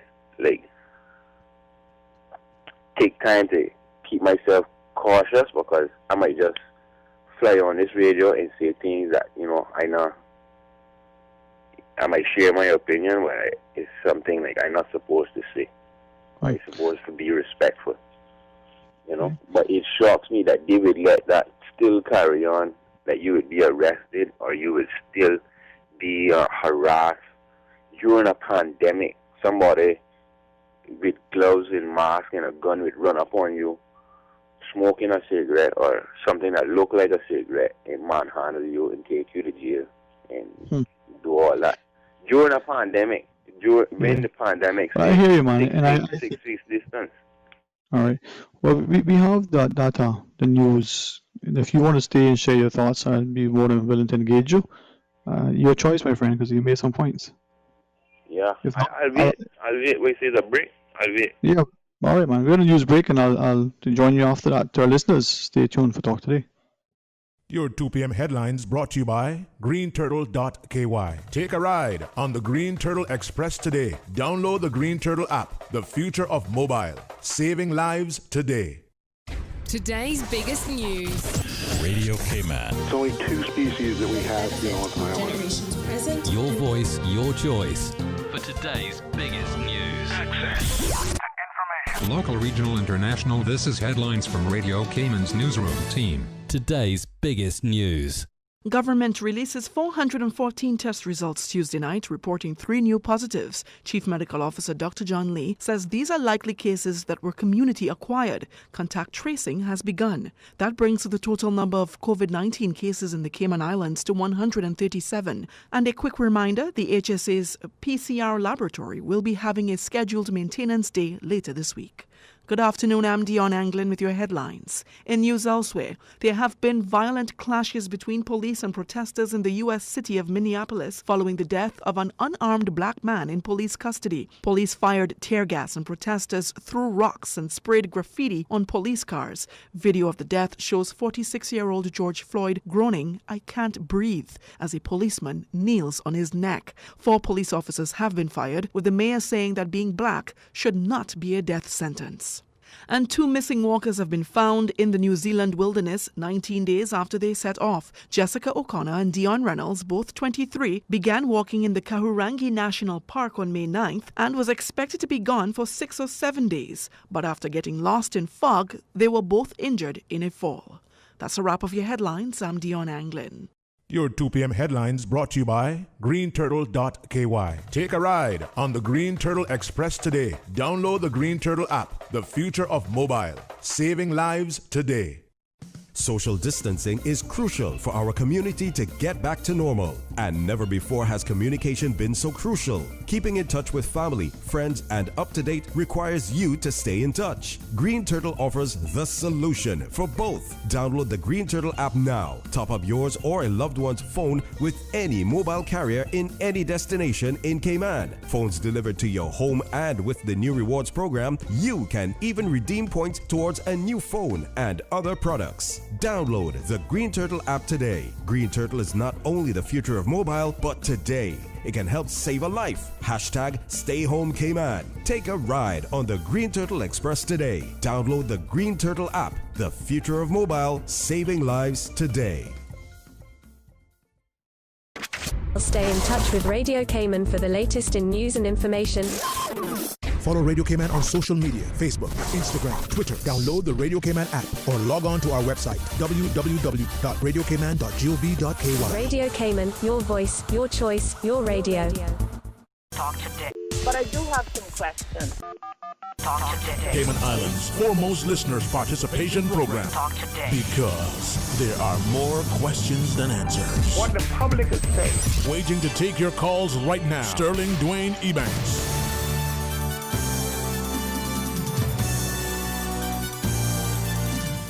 Hey, good afternoon. Welcome back. Thank you for joining us. It is some open line. We do have the press briefing schedule. When it starts, we'll go to it. But we have a fine gentleman online sharing some thoughts. Hey, thank you for hanging on. Please, if you want to continue, certainly would weigh in. Yes, this is doing Mm-hmm. What shocks me, is that we still. Because Trinidad say that they don't have no more money to pay to lock people up for it no more. No, if it's our politician egos, because like what they say, not even the opposition ready to go against it, or to say anything different. Yeah. Well, it's something that you shared just before the break, the notion that when police go to arrest or interact in some way with others, we recognize if police are effecting an arrest, that they naturally probably need to come in physical contact. But when we're talking specifically about suspicion of smoking a ganja spliff, for instance, now I don't want to sound like I'm condoning it, but I wonder sometimes if in our society or in this part of the world these days, because of the growing mindset of it being, you know, uh, more and more socially accepted, I wonder if our approach is consistent across the board for everybody, or if we're still saying, well, it's okay for them, but not for them. And then with that, if we look at, say, alcohol, now, to me, alcohol is a drug. Why don't we speak of it as such? You know, it's a legally available drug if you are of the age that the law says you can consume it, if you're consuming it in the place and the space in which seemingly it's allowed. Why I share alcohol from two perspectives. One, which seem that some of us turn a blind eye to its consumption in places and by some people. Presumably, we were told that, on the sandbar, for instance, on the public beach, in the parks, that it's illegal to consume alcohol in those spaces. There was a law, presumably there still is, that you can have an open alcoholic beverage, a beer bottle, for instance, on our public streets while you're walking. Is that still being enforced? And then when you look at the ganja spliff, I recall instances after Hurricane Ivan where, uniformed police officers made the comment, well, people got to relax. So just like the guy having a drink on his front porch, the guy can have a spliff on his back porch, no harm, no foul. Everybody needs to relax. So what are we doing and how are we doing it? Right. That's exactly right. They're ready to give you a break when they need a break, because they. But in the reason why alcohol made legal is because really. Tell me how hard it would be for you and me to brew a bottle of vodka. Tell me. We would need about 100 pounds sugar and propane gas, and we would need 3-4 days to make this big, thing. And then if we get it wrong, we might poison and kill each other. You understand? So you try to do that. Yeah. Well, it is something I think that as we look at what is happening now, for me, and I have still a lot more to learn about life, but specifically about this issue. But just smoking in and of itself, to me, cigarette is probably one of the worst things, given the thousands of known cancer causing, sort of agents, the chemicals that are in a cigarette. But whether you smoke fish, whether you burn in a heap, just the act of smoking and inhaling that smoke can in and of itself be harmful to your lungs and to your health. But as you shared, if there's a way to ensure that the medicinal properties of a plant, of a herb, can be harnessed for people's health and well-being, whether it's some ailment that they've developed, whether it's something that looks to be beneficial, and we need to look at it very carefully to make sure that we don't abuse something, but we also don't refuse necessary treatment, even if it's unconventional. Once we can satisfy the safety and have the proper sort of physician oversight. With that though, do you think that this society is, for want of a better word, is continually discriminating against some people and some things at sometimes just because it's the flavor of the day? Yes, sir. Oh yeah. Even picking mangoes now. Mangoes. Even all of us, all from time go back. People, you can go ask, you can pick some mangoes, no problem. Or if the tree is out somewhere in the bush, you know what I mean. Ain't nothing really, you know what I mean. But nowadays is like they won't call the police on you. When which is so disturbing is that the people, they're so scornful that they will never eat those mangoes off of that tree because they don't see it coming from a shop or something like that. But just to be so bad mind is what they call it, as to see you as somebody in your country that know these mango trees, picking those mango trees and getting a belly full off them at must be their expense, or you walking on their land, or you taking up their space. They get offended and they want to put you, reprimand you, put you in your place. That you is in my country, I own the country. You understand? Well, there is a growing concern that as our society develops, increased population, change in mindsets, as the physical lands are developed. This was an open space where there may have been, say, mango trees, for instance. Now it's a residential community or a commercial development. As it is, uh, we're seeing increased pressures. People may not necessarily be able to go, what we used to call it, the highland, the grass piece, to play to get mangoes anymore. It's now, fenced off and guarded.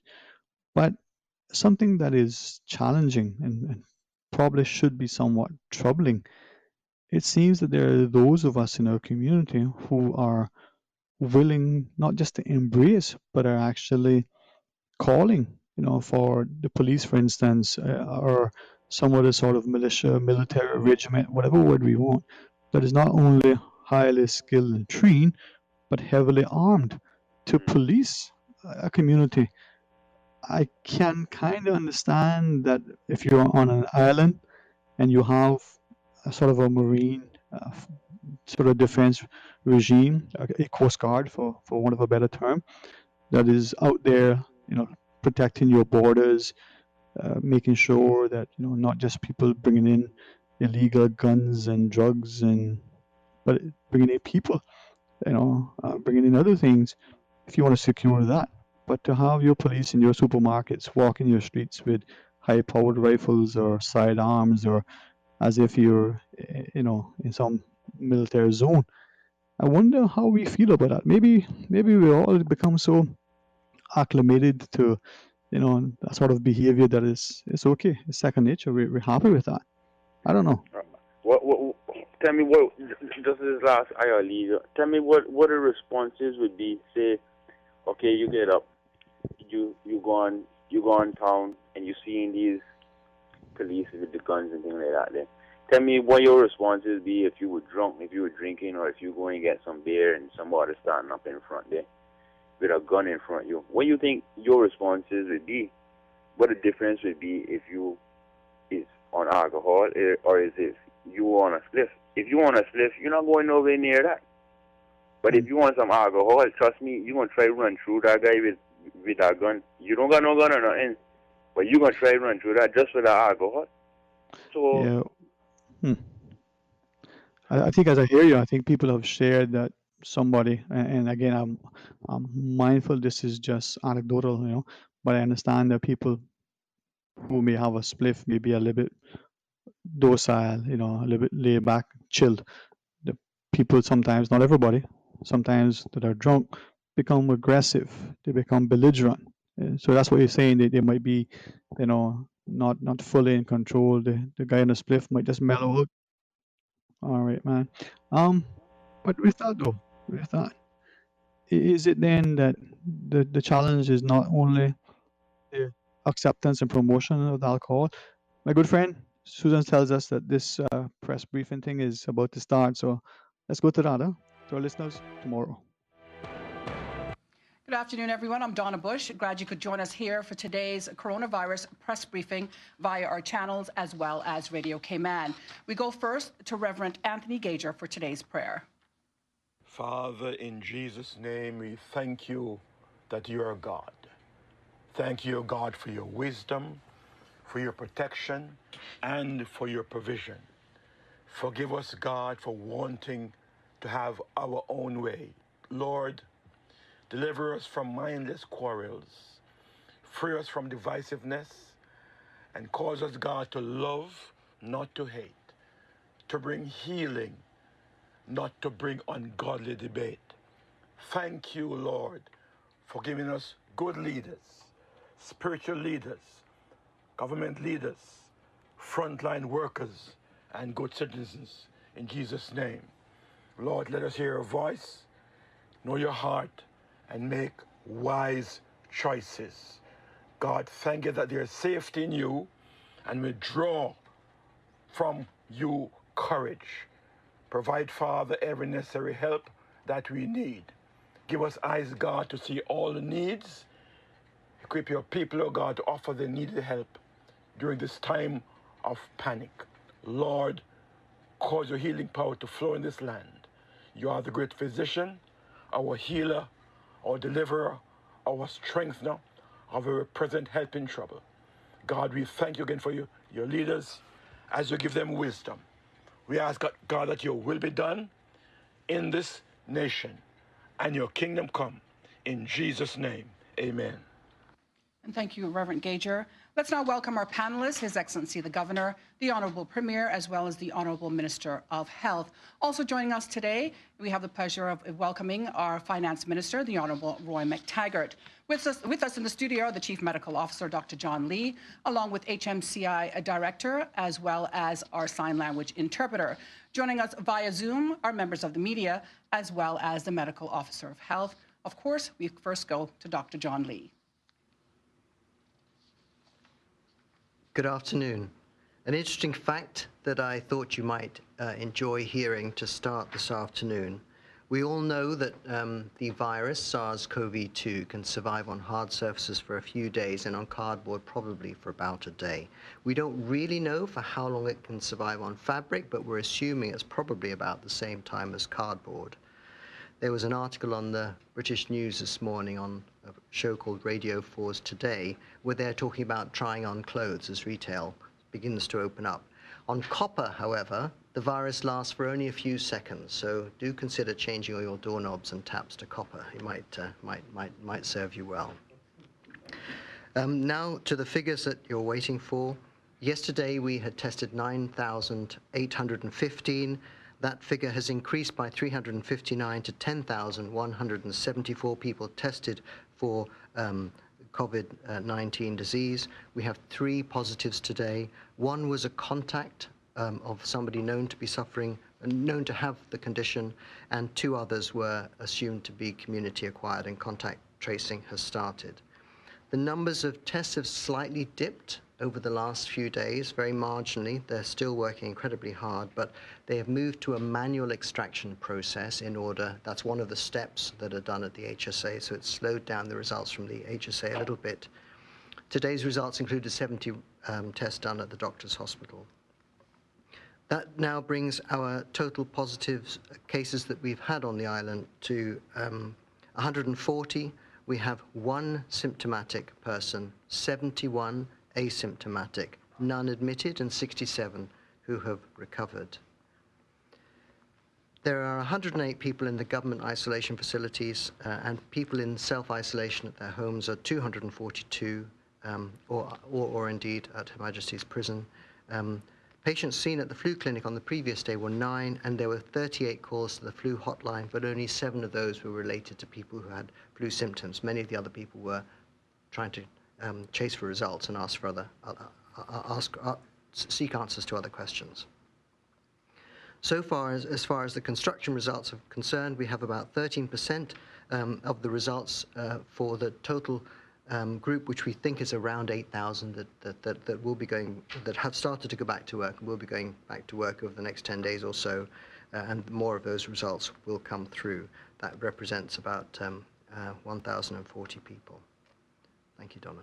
Thank you very much, Dr. Lee. We now go to our panelists, beginning with our Honourable Premier. Thank you, Donna.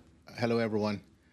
Today, the submissions, if I may call them that, presentations by the panel will be very short because we have with us today the Honourable Minister of Finance and Economic Development, the Honourable Roy McTaggart, who is going to present and answer questions relating to government finances and the government's economic recovery and stimulus plan. So we want to afford him as much time as possible to be able to do that. So we'll keep what we say very short. Just picking up on what Dr. Lee said about construction, Cabinet is planning to meet on Thursday to approve the next set of shelter-in-place regulations. And if the trend continues, the trend continues as it has for the last few weeks, it is proposed that we reopen the balance of construction, that particular category, on Monday coming, and that we will also reopen the rest of retail subject to conditions which will be announced in due course, and there'll be some further easing of the other, may I call them, social restrictions, but I will leave all of that to Friday when we've actually got the actual order approved by Cabinet. But the point of me saying this now is to say things are going well, and the government's plan about reopening the economy continues on track. Just a few short announcements which I've been asked to make. The local fish market is now open to the public at the South Terminal on Harbour Drive in Georgetown. I want to thank the Honourable Joey Hugh, the Minister for Commerce, for this initiative and for the effort that he has personally made to ensure that this actually occurred. Members of the public can visit the market using the alphabet system that's in place: A to K Monday, Wednesday, and Friday, and L to Z Tuesday, Thursday, and Saturday. All individuals are required to wear a face mask and to maintain a distance of 6 feet from any person where possible. The temporary move of the fish market from its previous location is to ensure the safety of operators and the general public amid COVID-19. We've been asked questions about passport matters. So the Passport and Corporate Services Office will open 2 days a week, Wednesdays and Thursdays, starting the 10th of June, that's next week, from 9 a.m. to 1 p.m. Not next week, the following week. The opening will facilitate persons who need to collect passports that have returned from Her Majesty's Passport Office in the UK, but will not be accepting new applications at this time. The Passport and Corporate Services Office will contact those whose passports have returned and are ready for collection. Persons should show up for collection on their last name letter days and should wear a face mask and adhere to the social distancing measures. While this opening is for collection, the office will continue to offer services for medical emergencies as necessary. You can contact Passport and Corporate at gov.ky with questions or queries. Finally, I just want to give a shout out to the people at the Port Authority who are often unheralded and not thanked anywhere near enough for the tremendous effort that they make to ensure that all of us are able to live the lives we live, because not virtually all, but a significant percentage of the cargo and other things that we need come via the cargo port. So thanks again, guys. We really appreciate all your hard work and your sacrifices in this difficult time. The guys at the Port Authority. Thank you, Premier McLaughlin, Your Excellency. Yes, thank you very much, and good afternoon, everyone. I will also try to be as brief as possible to give time for Minister MacTaggart. So just first of all, the results, that takes us over 10,000, which I think is a really important milestone, and I think we are sixth in the world, number 6 in the world for tests per head of population. So again, I think that is a really significant achievement, and well done to everyone for that. As the Premier has said, a lot of discussion about what happens next, and I think the where we are and the results do allow some significant changes coming up. But I do think it's important to underline the continuing need for social distancing, wearing masks in public, and basic hygiene. I think the vast majority of people are following that guidance, but we still see reports that quite a few people are not. So as we move into this next phase, that becomes even more important as we have more and more people out on the streets and roads. Brief word on evacuation flights. So pleased to announce that we have got the agreement of the Indian government for a flight to India. We expect that to be within the next 3 weeks, and we'll provide a date just as soon as we can, but really good news that the Indian government has agreed to that. We're also will announce a date for the British Airways Airbridge to London that I mentioned. That will be announced before the end of this week, and again the first half of June is still the date we have in mind for that. We're also still in discussions with Jamaica, Colombia, and there is a possibility of another Canada flight in July. I think the final thing I just want to say on evacuation flights is that the travel hotline is getting a lot of requests from people who want to go out and then come back. So I just want to underline that these are emergency evacuation flights. If you're going to go out, if you're going to the UK, you're going to have to isolate and go into quarantine. And when you come back here, you're going to have to go into isolation and quarantine. So it is important that people are realistic in terms of what their objectives are for some of the requests we're getting for flights out at the present time. And then I will just make one quick shout out today to the job evaluation team in the portfolio of the Civil Service, POCs, who have been working extremely hard during this pandemic to implement Section 47 of the Public Authorities Law, which brings consistency between the civil service and our statutory authorities and government-owned agencies. And 3 people in particular have gone through over 900 job specs in the last couple of months. So Shante Moore, Loretta Mack, and Carol Best Gold. Huge thank you to you for an incredible amount of work and a really outstanding achievement over the last couple of months. Thank you very much. Thank you very much, Your Excellency. Minister of Health. Thank you so much, Donna. As been said, very concise today. Good afternoon, everyone. Grand Cayman, Cayman Bracken, Little Cayman, and our Caymanian diaspora listening in. In this time of coronavirus, the big challenge for most of us is how to protect ourselves and our families from the virus and how to stay relevant and save our jobs. Some are working at home until late in the night just to impress.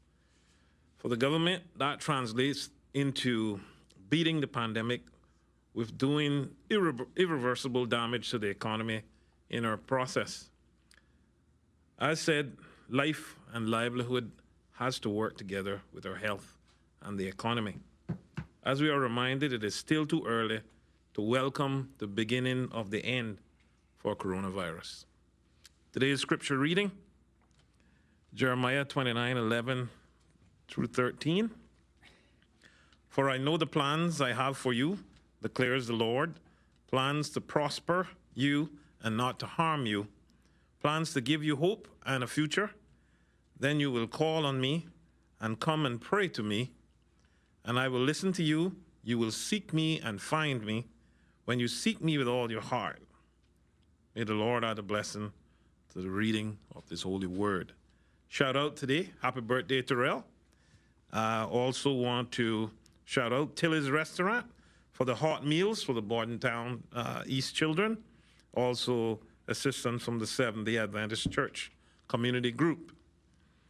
Also want to mention that, as mentioned, a request to the Cuban government in terms of medical staff was met favorably, but we do not intend to proceed with this plan as our suppression mechanisms has implemented by the government work well, and there's no need to proceed with this contingency plan at this time. So I just wanted to make that clear. We were glad to know we were able to negotiate a favorable position in terms of if we needed, and I'm also happy to know that the advice received from CMO and all the other team members and his teams around him, that we were able to be at this position at this time, and I thank God, and that's the reason why I read the scripture and invited prayer into this. To ensure that the country as a whole was covered in all areas. So no need at this time to proceed with that, but I'm thankful that we had the opportunity to get a favorable response. Well, thank you. Thank you very much, Minister Seymour. We're going to actually go back to some questions. There are a few questions for Dr. Lee. So Dr. Lee, if I could call you back to the podium. Meantime, we're going to exchange places with the Minister of Finance and the Minister of Health and go back to the panel for questions.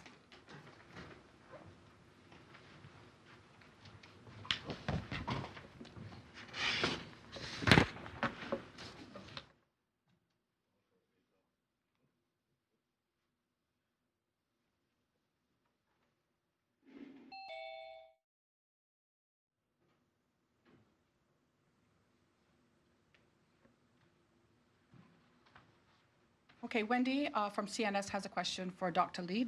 Wendy, please go ahead. Sorry, I'm waiting for Angel. Did I miss him?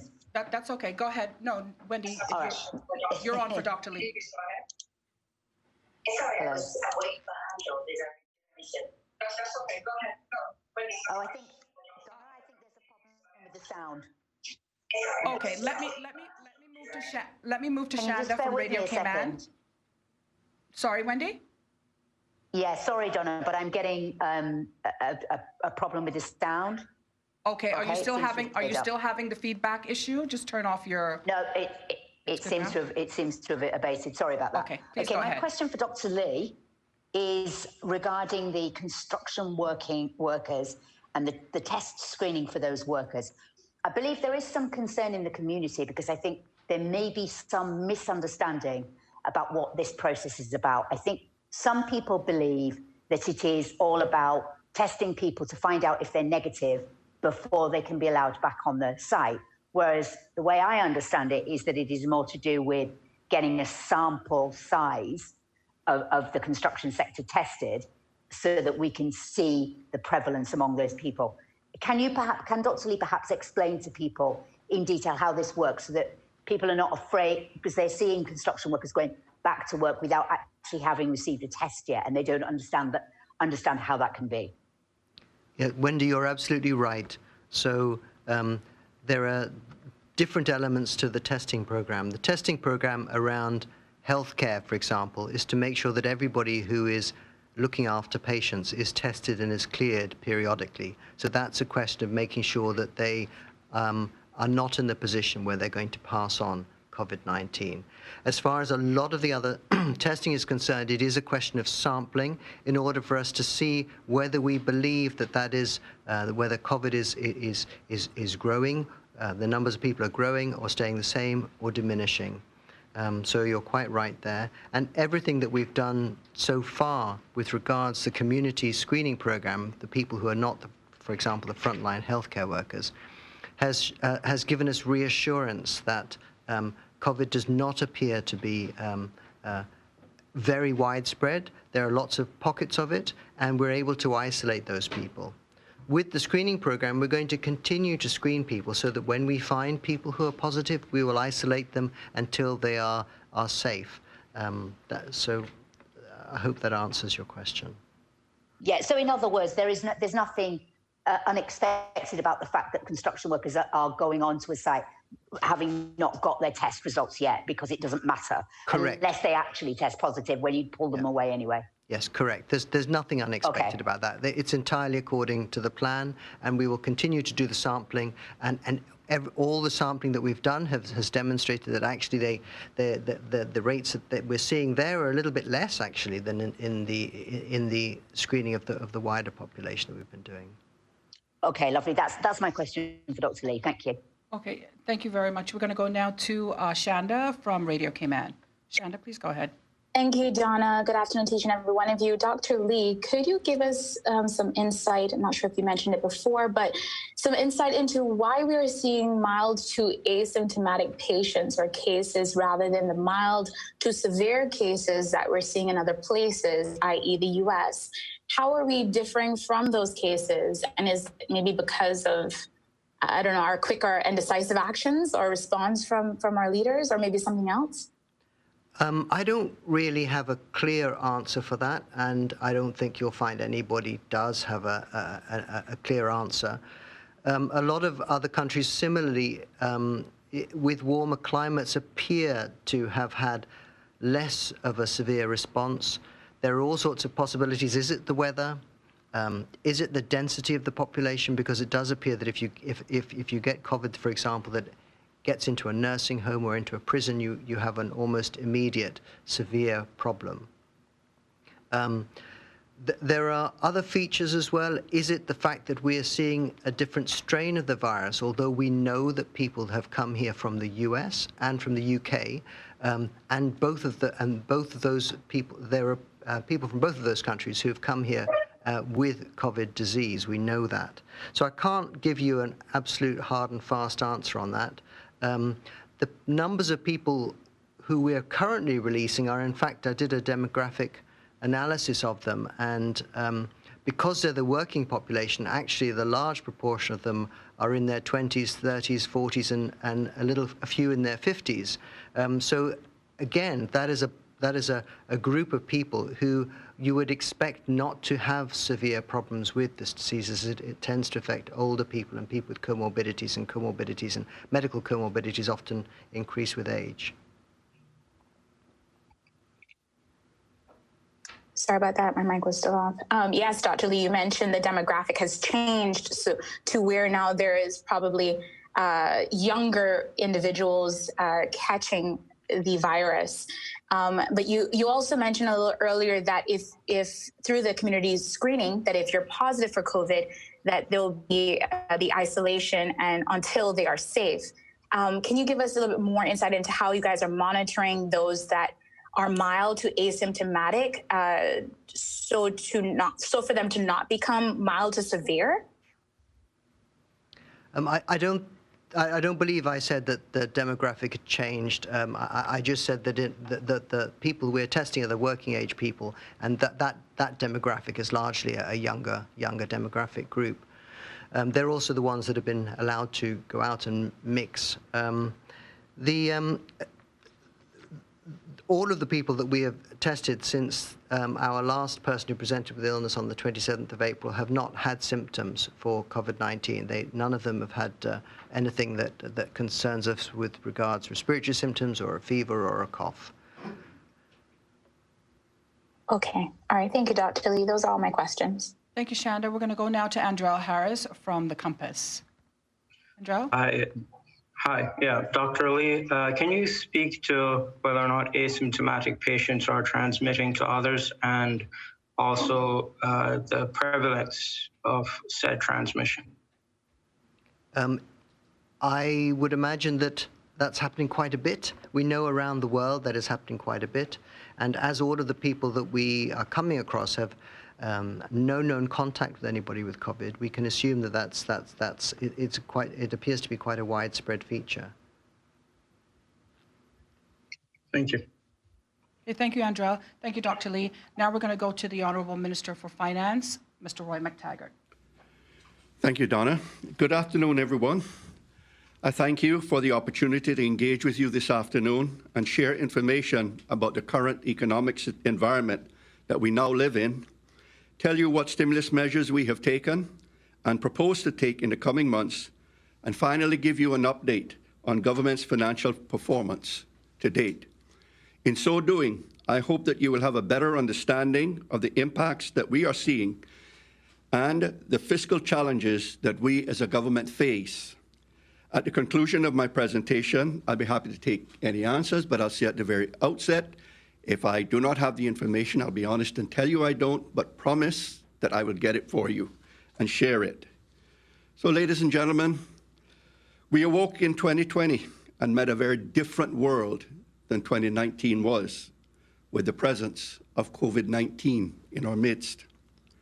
We concluded 2019 with a very strong, thriving economy, growing at about 3% per annum, led by construction, growing by about 6.6%, hotels and restaurants growing by 5.3%, inflation, unfortunately, running at 5.7%, and unemployment at a low 3.5%. This state of affairs continued through February, and in March, when COVID-19 was visited upon us, it turned our world upside down overnight, and it has forever changed it.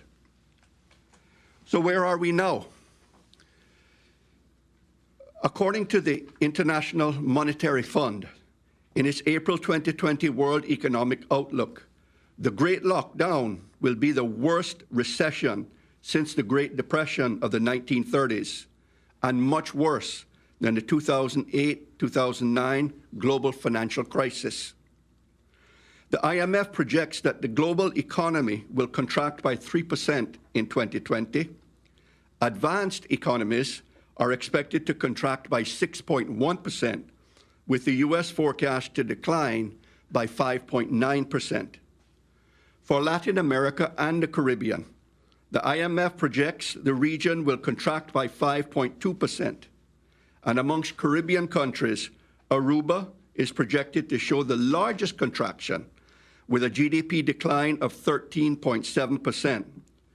Regional GDP declines projected for other countries include Antigua and Barbuda, down 10%, Barbados, down 7.6%, and St. Lucia, down 8.5%, the Bahamas, down 8.3%, and Jamaica, down 5.6%, to name a few. I hope that this will give you some well-needed context to our economic projections that I am about to discuss. Looking at the Cayman's GDP performance, in the best case scenario that was considered by the ESO, the local economy would be reopened by the beginning of July 2020. This scenario also assumed that visitors to these islands would begin to arrive in October of this year, although in small numbers. Under these scenarios, GDP is projected to contract by 11.4%, with the unemployment rate rising to 11.6%. The number of displaced jobs is estimated at 8,859 for an unemployment rate of 18.7%, of which 2,772 would be Caymanian jobs. The scenarios are conditioned on the gradual return of visitors to Cayman shores, that at about a 20% level, of 20% of the normal levels that we would usually see prevailing in the high tourist season, beginning in the last quarter of this year. If international developments prevent the arrival of tourism visitors to our shores for the rest of the year, then based on the economic projections, we would see a further uptick in unemployment and a further contraction in the ability of our residents to earn money. Under this scenario, with a July 2020 lifting of most domestic restrictions, the income earning capacity, or GDP, of these islands is projected to contract by 12.2%, with unemployment rate rising to 12.3%.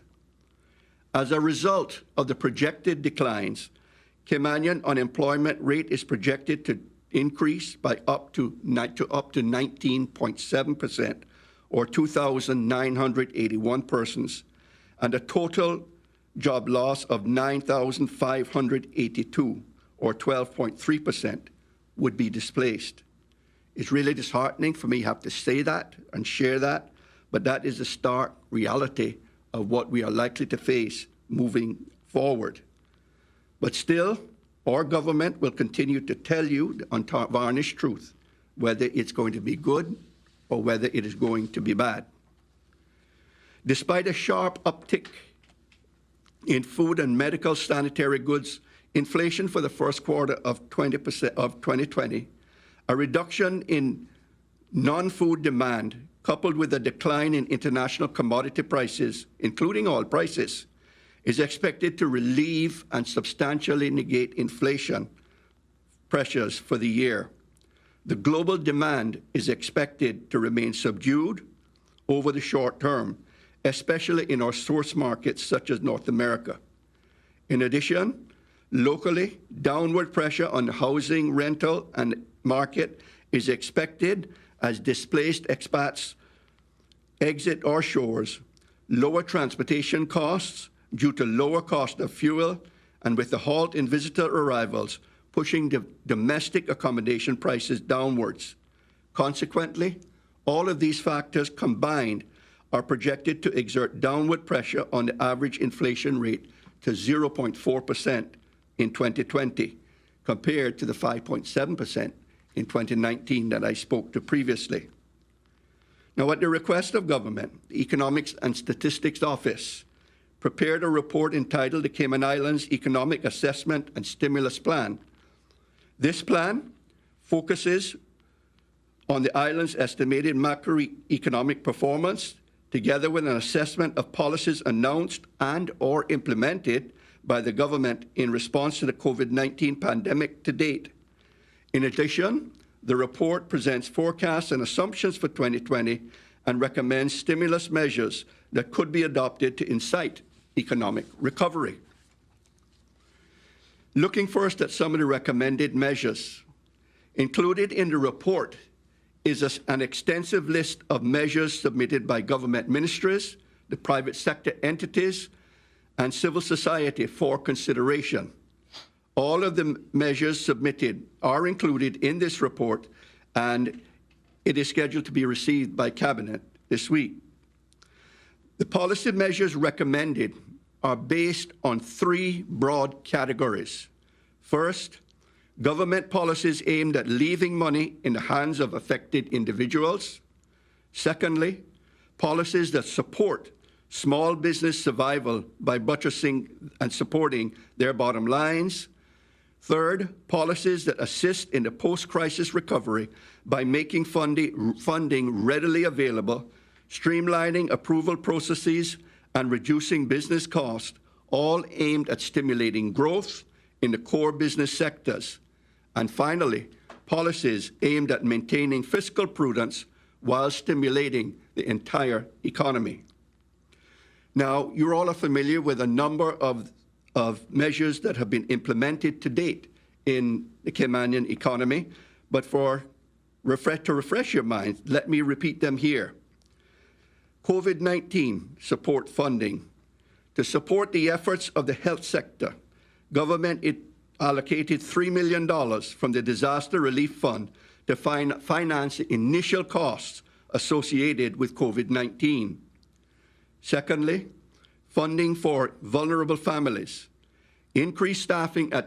Supported increased staffing at the NAU to accommodate an expected increase in applications for assistance from our local population. We approved the one-off payments of $425 to the disabled seamen, veterans, and persons already receiving personal financial assistance from the government.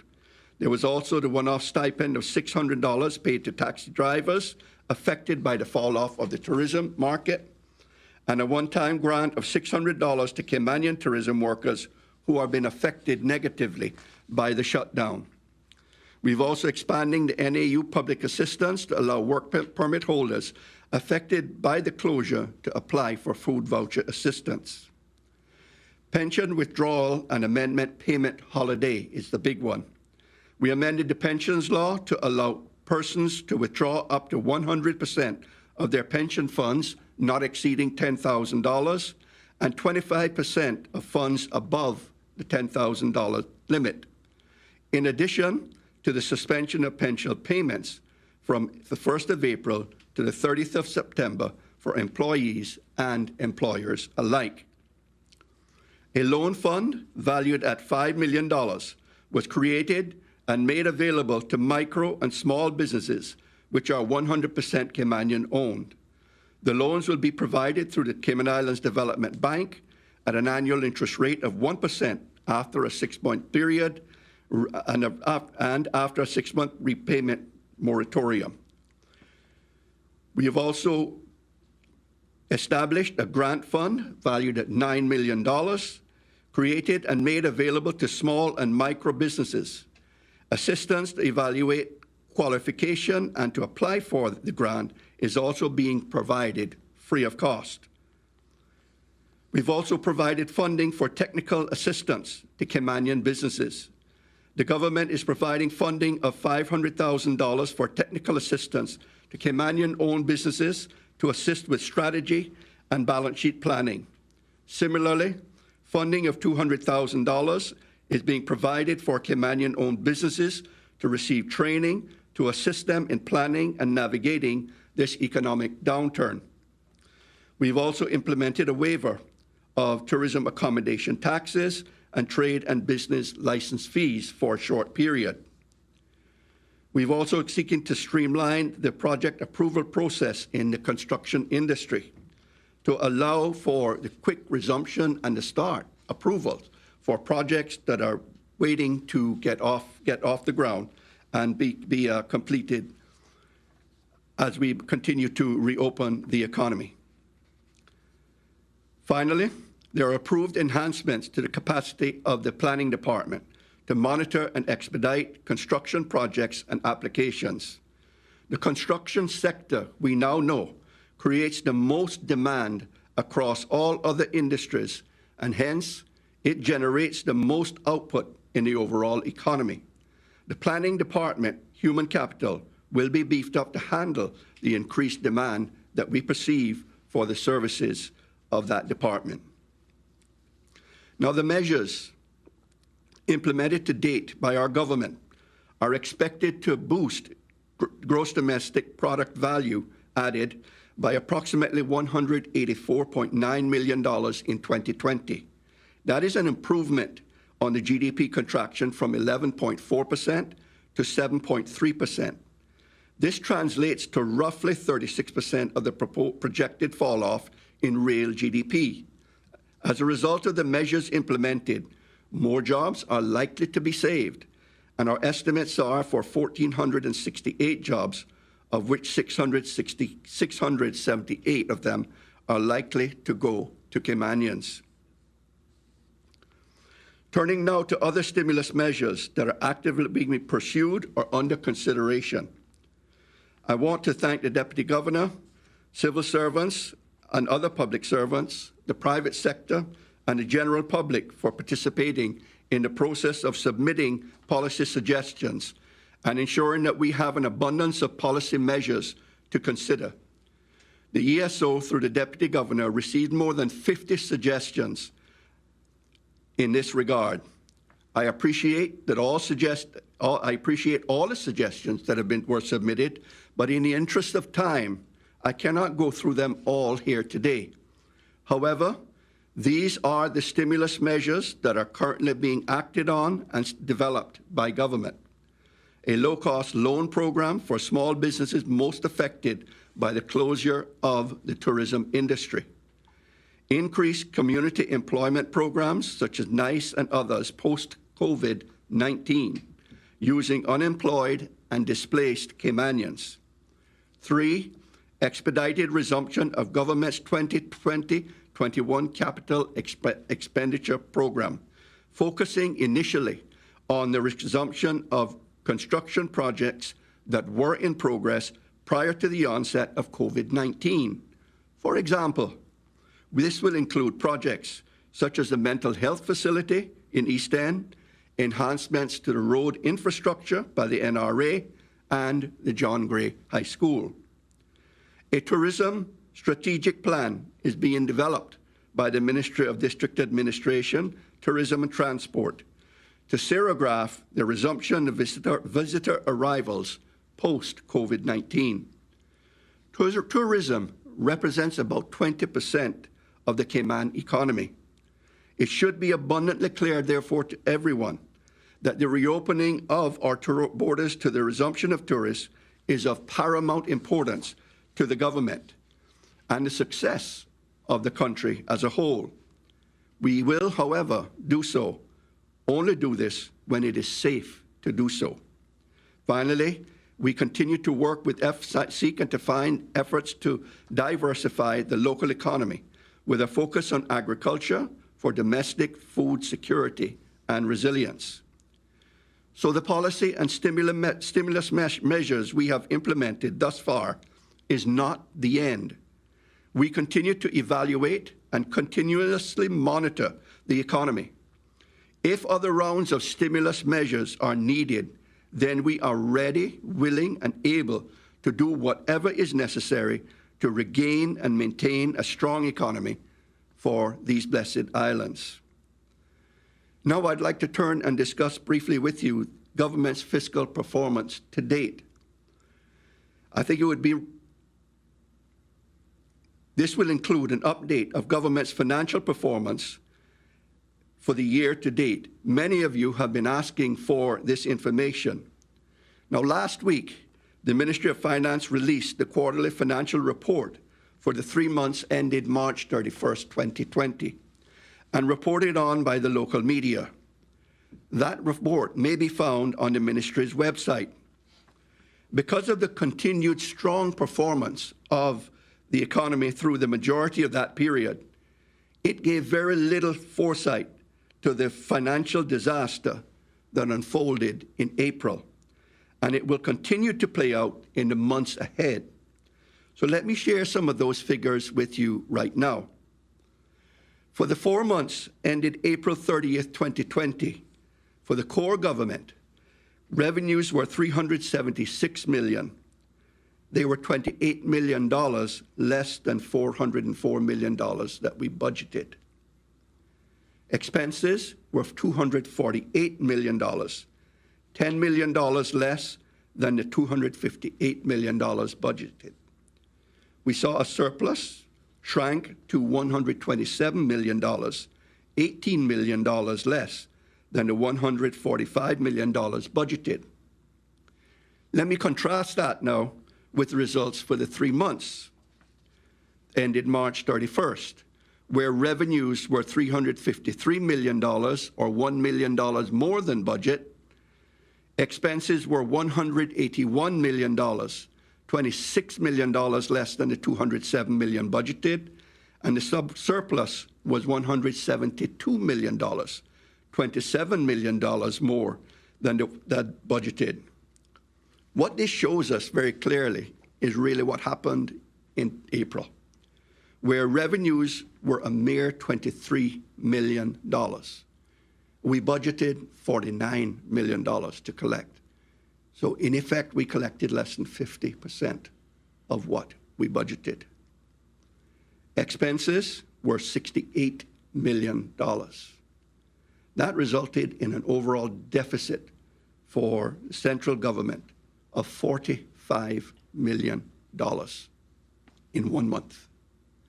That's a very scary number, because that surpasses any single monthly deficit that we have ever experienced in the history of this country by a very, very wide margin. We also burned through $38.5 million of our cash reserves.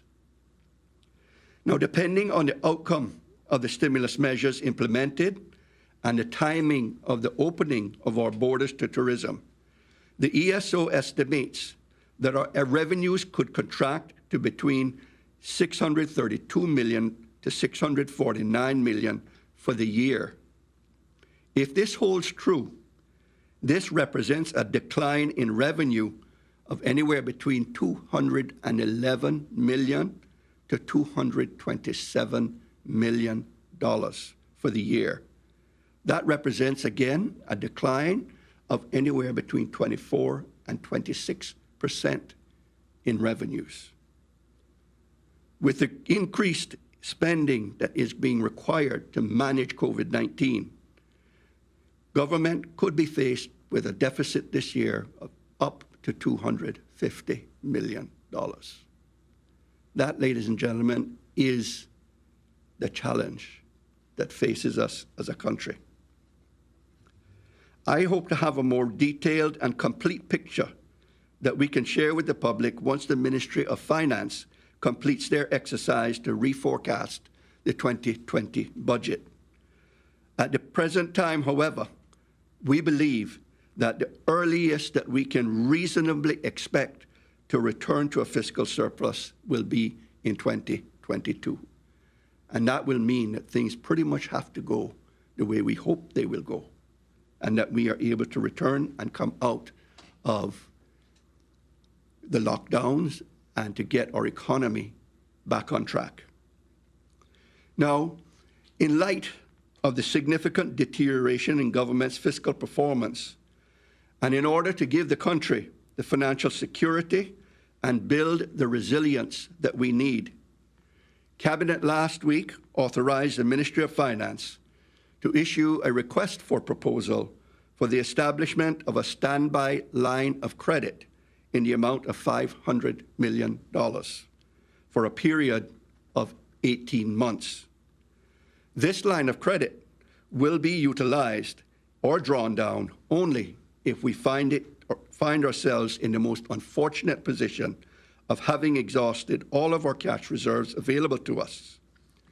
We will, of course, need to seek approval of the Legislative Assembly and the Foreign and Commonwealth Office if and when we need to draw down on the line of credit.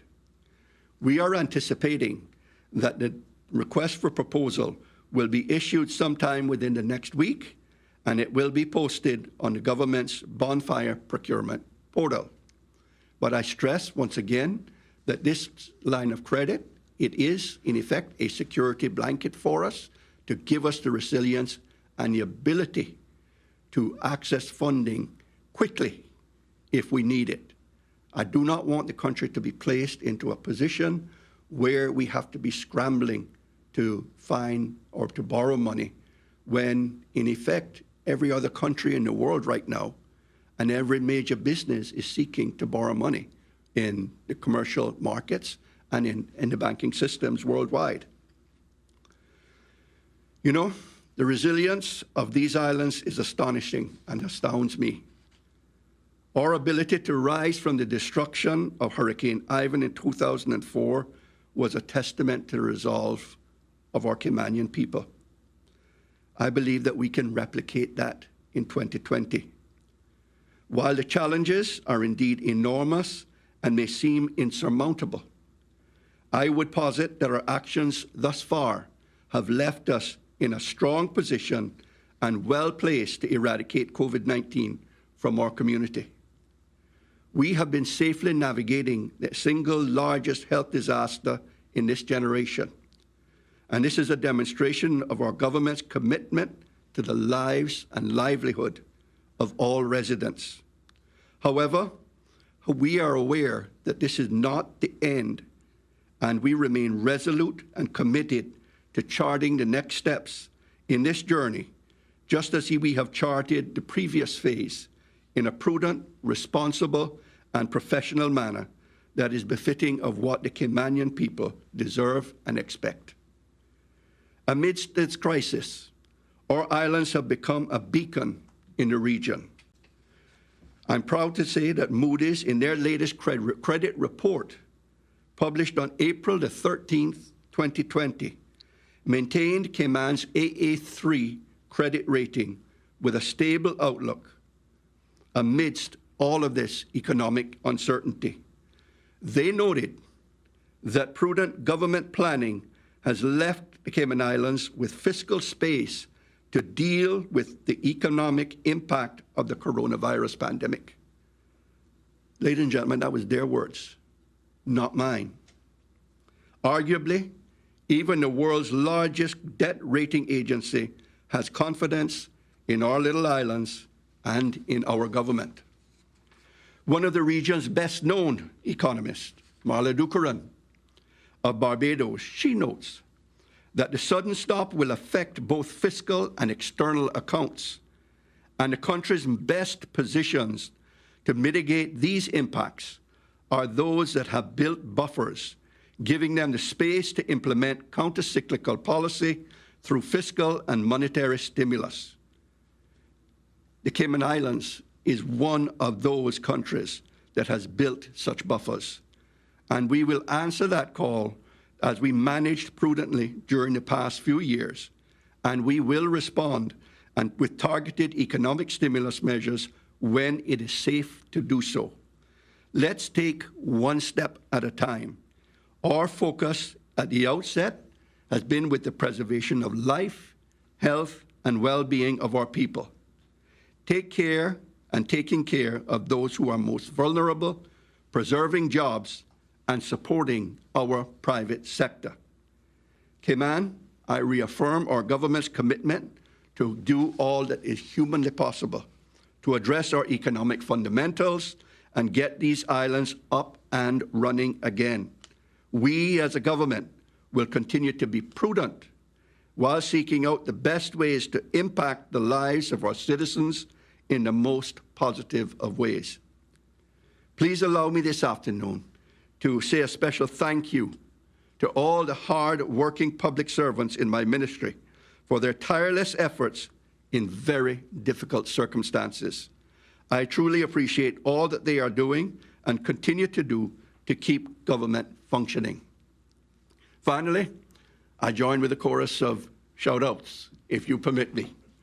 A big shout-out to my management team, led by Chief Officer Ken Jefferson, Deputy Chief Officers Ann Owens and Michael Nixon, Accountant General, Matthew Tibbetts, Director of the ESO, Adolphus Laidlaw, Postmaster General, Ms. Sheena Glasgow, Director of the Procurement Office, Mr. Tarak Bashir, and also the CEO of Cineco, Mr. Michael Gale, and the CEO of CIDB, Tracy Ebanks, all of whom I work with very closely, but even more so now in these difficult times as we navigate and chart these waters. Thank you very much. Thank you, Minister of Finance, the Honourable Roy McTaggart, for those, for that a lot of information, but great information, much needed information, much requested information. We thank you again. We're going to open the panel up now to questions, beginning with Andrel Harris from the Compass. Andrel, please go ahead with your question. Yes, thank you, Donna. I have a few questions for Minister McTaggart. Firstly, Minister, can you tell us how much, where does the Cayman's cash reserves currently sit at? What's the amount? And how long do you expect that to last?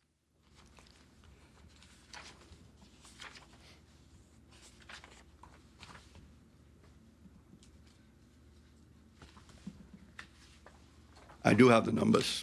It's a lot of numbers to remember, so I don't want to get them wrong.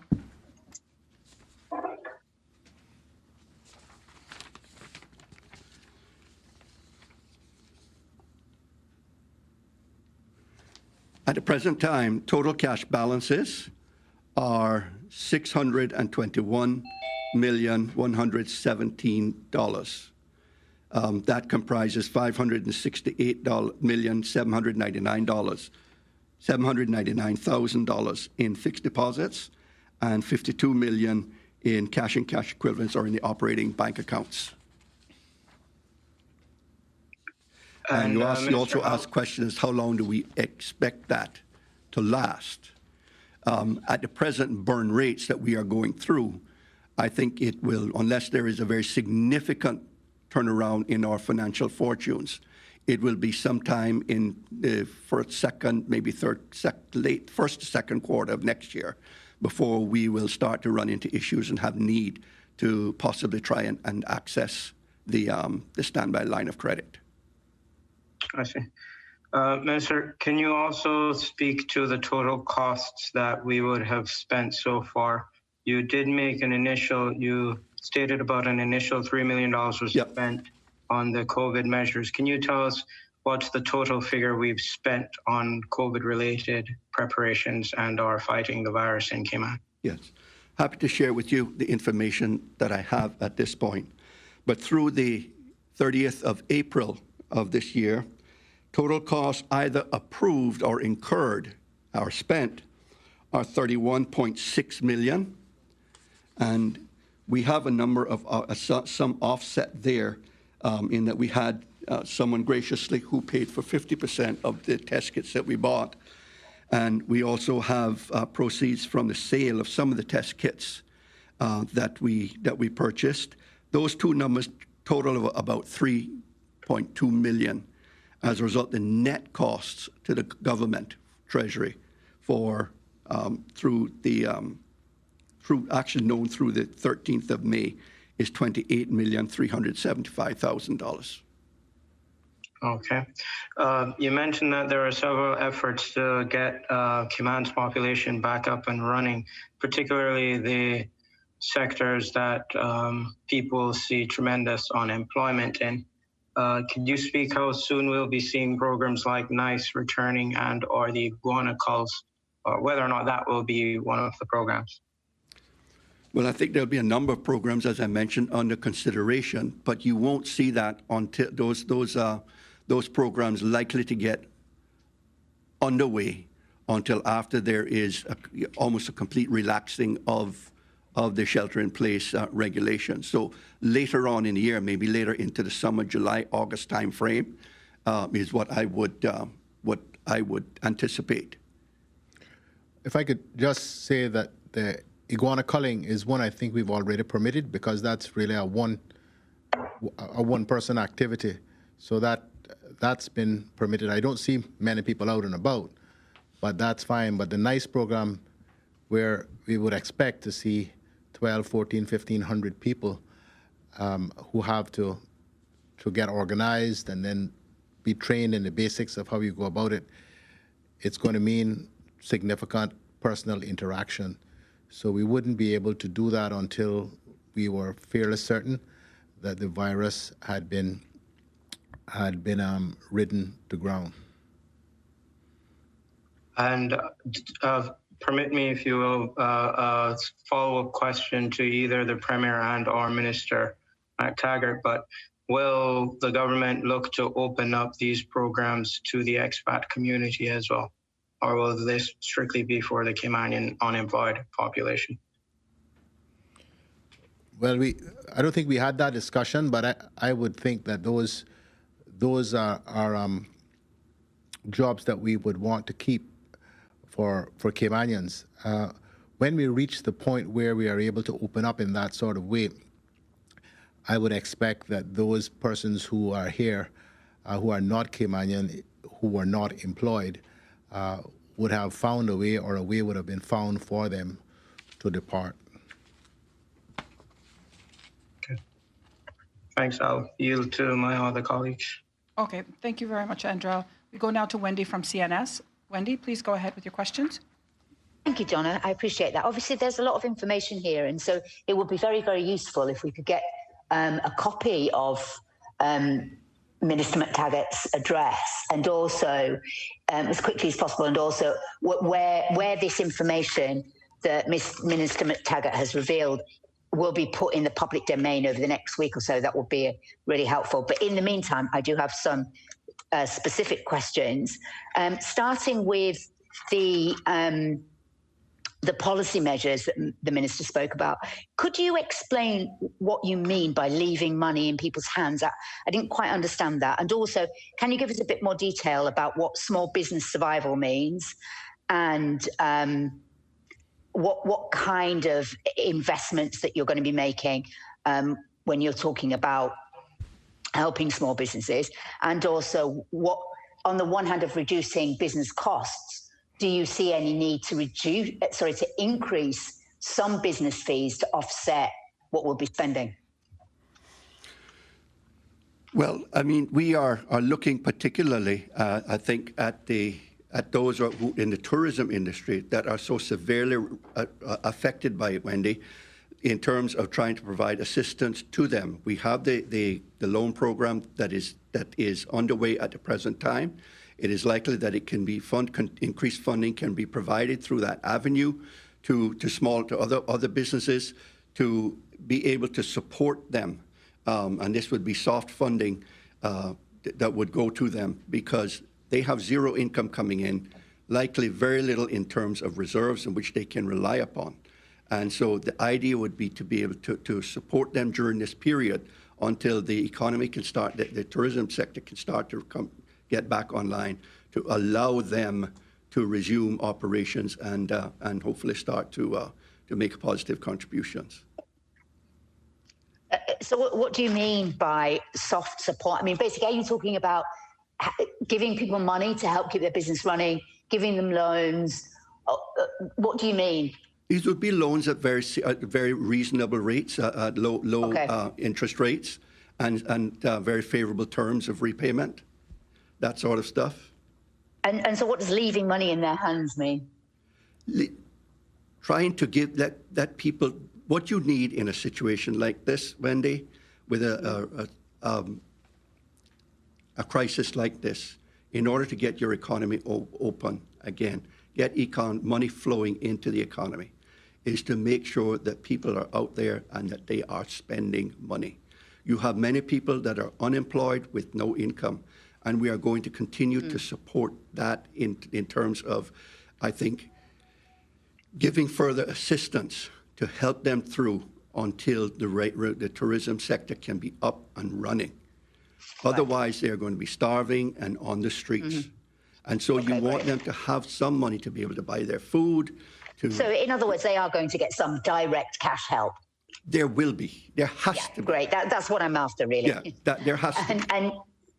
And on the other hand, as is always the case, money doesn't disappear, it shifts from one place to another. So there will be some people that benefit from So will there be other fees that come? Do you envisage maybe changing fee structures and collecting fees in a different way off different people to help with revenue? Is there a question there? Yes. Are you considering increasing or changing fee structures so that those that are benefiting post-COVID more than others are paying fees, where those that don't have, where those that are really struggling to survive don't have to pay as much? In other words, redistributing the wealth a little bit. Yeah. Well, there are no discussions at this point of looking to altering the fee structures that presently exist. There have been some that have fees in terms of the tourism sector, where specific waivers were granted with regard to the tourist accommodation tax. But as a government, what we face ourselves right now is a severe drop-off and decline in government revenues. Government itself needs to collect what what is entitled or rightfully due to it right now. Mm-hmm. Otherwise, we dig ourselves into a much deeper hole. So at the moment, I don't see a need for us to actually start to make any changes to the existing fee structures for that we have right now. Okay, fine. Can I also ask you about the job creations that you're talking about, which is sort of a various different types of programs? Is there an estimate yet in government as to how many jobs you think the public sector can create to help replace what could be, as you said, some 8,000 jobs that have been lost? Have we got an estimate of how many jobs you might be able to create? Yeah, I don't have that estimate or those numbers right now, but I'll try to get it for you.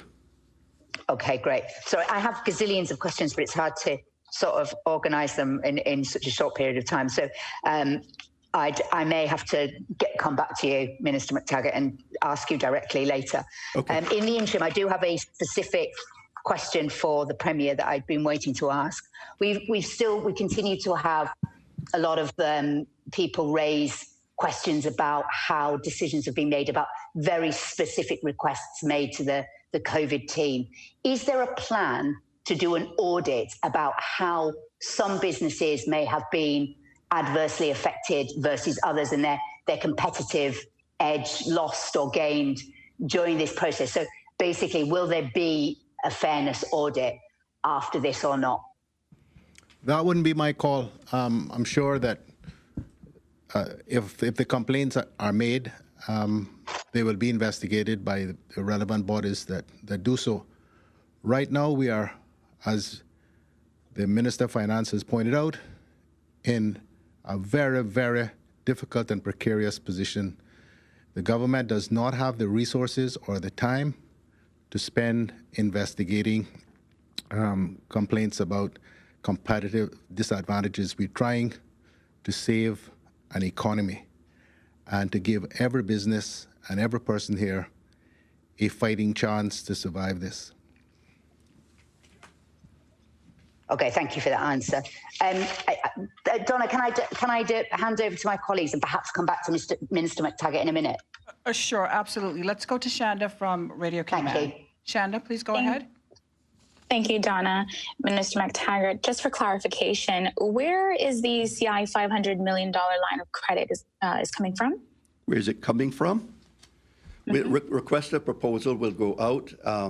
It will be made known to the commercial banks locally, but it will also be available to to international banks if they want to. But my expectations personally is that I would love to see that the commercial banks locally step up to the plate and make this line of credit available to the government. Okay, thank you for that. And we just appreciate the many questions and concerns from our Radio Cayman listeners. We got a question about the waiver for tourism accommodations tax. Does that include March? And what is the time frame for other waivers? I'm not sure if you're able to address that. No, I don't have that information available to me at this time. All righty. Thank you. Those are my questions. Okay, Shanda, thank you very much. We're going to go now to Ralph from the Caymanian Times. Good afternoon, Minister McTaggart, and thank you for your elaborate report. It's quite unfortunate that I won't be able to analyze the report and have some well-structured questions. So I'm going to ask that maybe you come back sometime so we can ask some further questions at some point. Sure. All right, very good. But before I let you go, I just want to say, well, the picture that you painted is very grim. And it would definitely take some time for the Cayman Islands to get back on track, as you mentioned. Would you say it may take 2 to 3 years if the tourism industry bounces back within a year or so? Well, I think in my presentation, Ralph, I said that, it would be unrealistic to expect the Cayman economy and for government's finances to respond, to return to a surplus position before the end of 2022 and possibly even beyond that. What I hope that we will see is as the economy now opens up, we should be seeing that not too long from now, is that the level of the deficit should start, the monthly deficit should start to shrink. But either way you look at it, it is going to be a very substantial number for 2020, and it's going to be another substantial number for 2021 as well.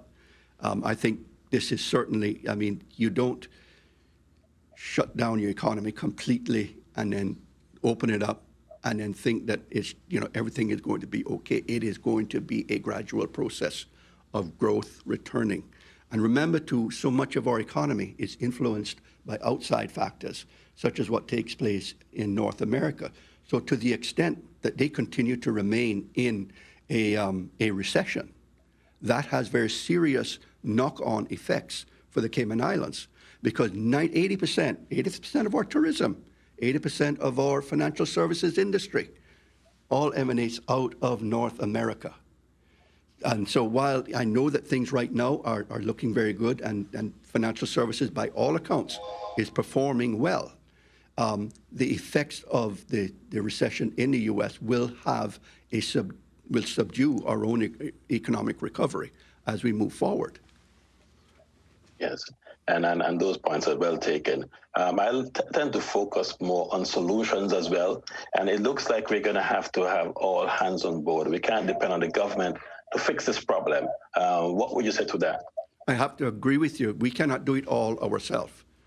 And it will involve the private sector and public sector working together. And you're already seeing, a number of private sectors, realistic entities, particularly nonprofit organizations, really stepping up to the plate here and assisting with things like helping to give people food and deliver a host of other services to those who are especially in need. They are to be commended. I am extremely grateful to see what is happening here and to see the response of our people in giving and supporting these charities as they strive to reach out and to help. Yes, and my final question or comment too, sir, actually piggybacks on that comment. Disasters tend to uncover those hidden elephants in the room that we don't want to talk about from time to time, such as poverty, overcrowding in places. We were running a story for Friday, and we had a picture of a number of people lining up on a Friday morning for food. It's great to see that there's so much community sources are coming together, but there is going to be a level of desperation regarding feeding those who are unable to get food. Is this sight something that you feel comfortable with, or that's something that really bothers you? But personally, it does bother me to see my people in that position. It's something that, I've never seen it here in Cayman in my life. And, I grew up in a time here where, for the most part, life was really good. The economy worked well. We were all quite prosperous and all benefited. But now this is a very significant impact on us all. And you're seeing it. You're seeing hundreds of Caymanians, hundreds of people that are now having to seek to find food from charities in order to put a meal on a plate of their families. It's very distressing. And, I think we're all doing our best to chip in as well in contributing and supporting a lot of these charities to make sure that the right resources get into the hands of those who most need it. Thank you, Minister, and I look forward to have some more discussions with you at another time. Happy to do so. Thank you. Thank you, Donna. Okay, thank you very much, Ralph. I have one question as it relates to charities, and I think maybe Danny from HMCI could answer this question. Danny, as we know, and as the minister alluded to, that a lot of charities have been working together here in Cayman. How are they coordinated? Because the general public wants to know, well, how do they get involved? How do you make sure that there's fairness across the board? That sort of stuff. How are they coordinated? Thank you, Donna. I think that's a great question. There is some fantastic work being done across the board, as I say, in Cayman. A myriad of different services, such as food, soup kitchens, such as vouchers, financial assistance, accommodation, and it's really, really great to see. A great example of Cayman Kind. But it is absolutely critical that this is coordinated in a manner that, we avoid duplication. We make sure that we're all communicating together. So under the national response, the Red Cross are charged as the voluntary agency responders, emergency support team leaders to coordinate this. And we're really, really encouraging all charities and all NGOs who are doing any response in COVID. Of course, it's a changing landscape. Well, no doubt if we have any effect from the hurricane season this year, there'll be more charities as well. But we're strongly encouraging all agencies to register with the Cayman Islands Red Cross as team leaders of that NEOC group. There is a form on their website, on their Facebook page, as well as Hazard Management's Facebook page. And again, otherwise, you can contact the Red Cross directly. But we please all agencies who are doing anything in response to COVID relief, please register with the Red Cross. Thank you very much. Okay, thank you very much, Danny. We have a few questions left from members of the media for the panel. Let's go to Felicia from Radio Cayman. Felicia? Good afternoon. Just switching gears a little bit to the Premier. I just have one question. We've received several emails from people saying they have reached out to the needs assessment unit and they haven't gotten a response. They aren't being rejected. They just aren't hearing back from the NAU, and they're becoming increasingly worried. Is there a backlog or some sort of delay? Well, what we have found on analysis that the vast majority of applications which are made are incomplete and lack the necessary information. It is creating major logistical and management problems for NAU when the required information isn't received, and that is in large part the reason for significant delays. I can't say that that's for every case, but that is what the analysis is showing. What is some of the most common information that is missing from their applications? I don't have those details. Okay, all right, thank you. But I should say that currently there are 2,700 families receiving services from NAU. So it's not as though nobody's getting served.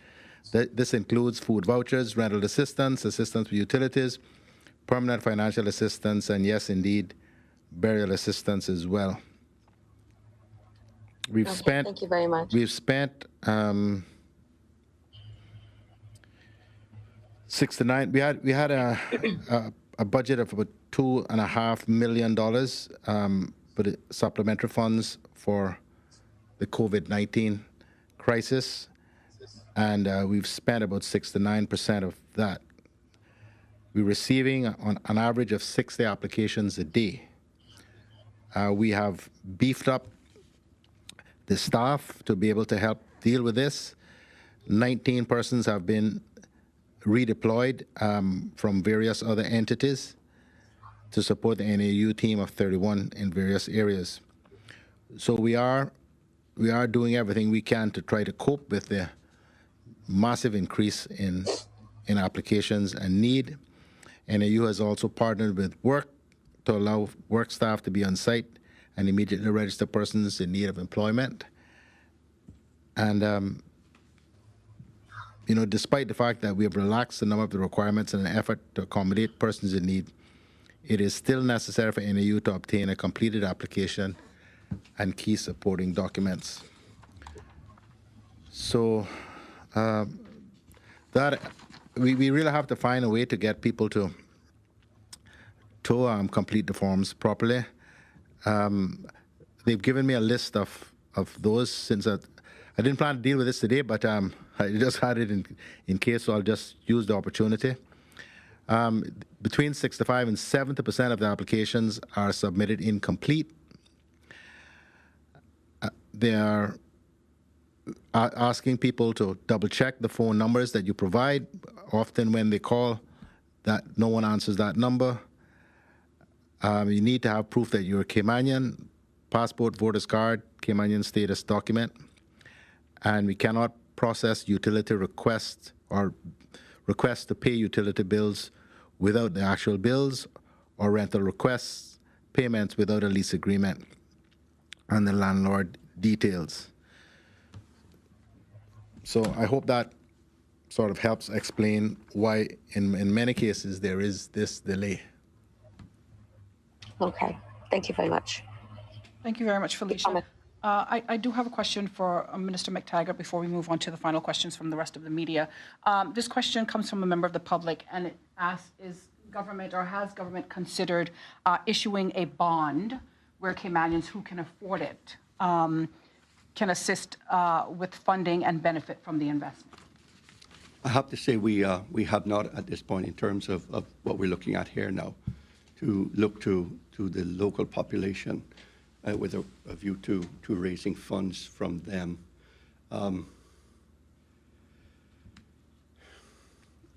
I would say the opportunity for raising any substantial sums at this point in time, given the level of funding we are seeking to put in place, would probably not make that viable at this point in time.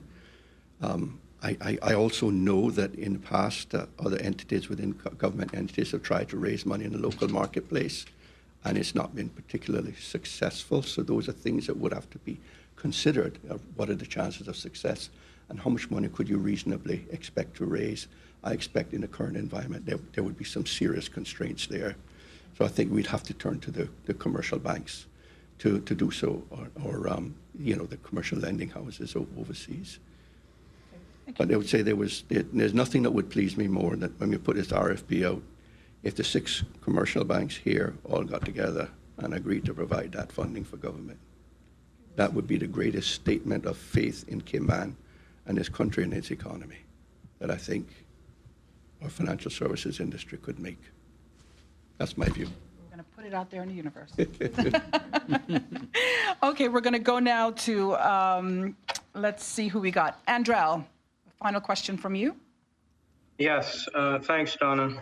To the Premier.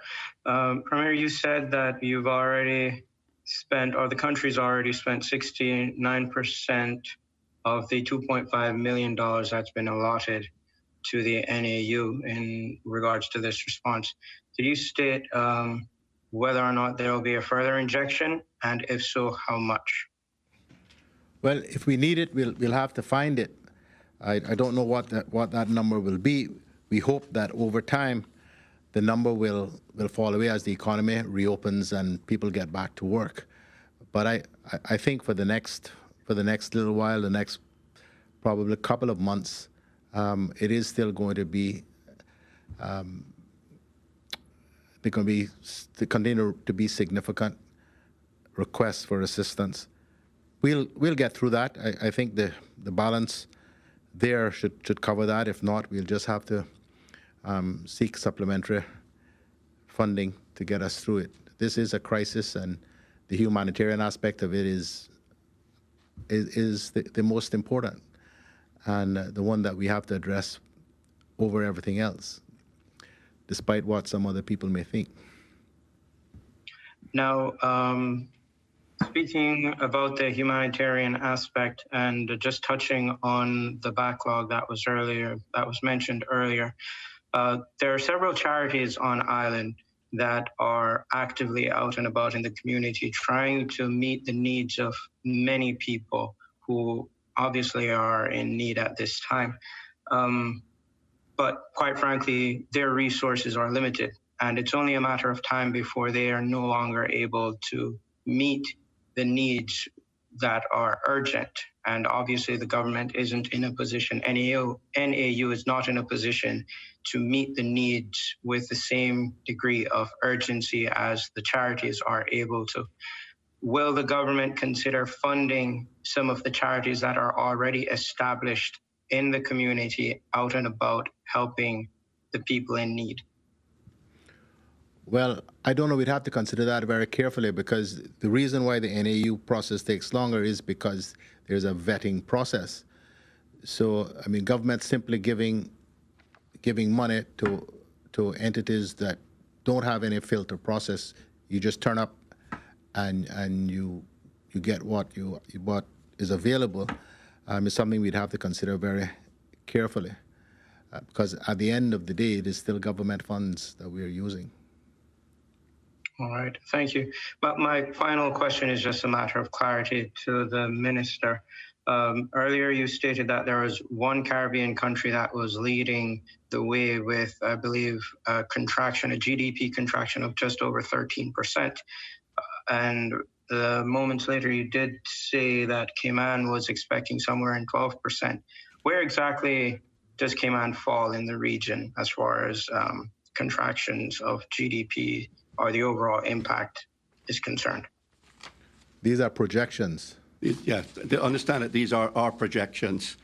So at 12.2, we would be, with no stimulus, 12.2 would put us second, behind Aruba first, Cayman second, Belize third, followed by Antigua and Barbuda. With stimulus, it would put us, it looks like we would fall right down to about 6th or 7th, in about midway in the table, in the middle of the pack. All right, thank you. Okay, thank you very much, Andrew. We're going to wrap up now with questions from Wendy from CNS. Thanks again, Donna. Just a quick one, Minister McTaggart, sorry. The construction is going to feature enormously in the post-COVID recovery, but obviously there are concerns about pouring concrete as a cure for the virus kind of thing, the economic cure. It may also present an opportunity for greening our economy. So how much thought has been given to the kind of stimulus that you might be able to give to people wanting to do developments that are much greener than we've seen in the past, and whether you could waive fees for people who are introducing new green technologies and based on a job quota, for example, or whatever. But how much consideration has there been given to greening our economy rather than concreting it?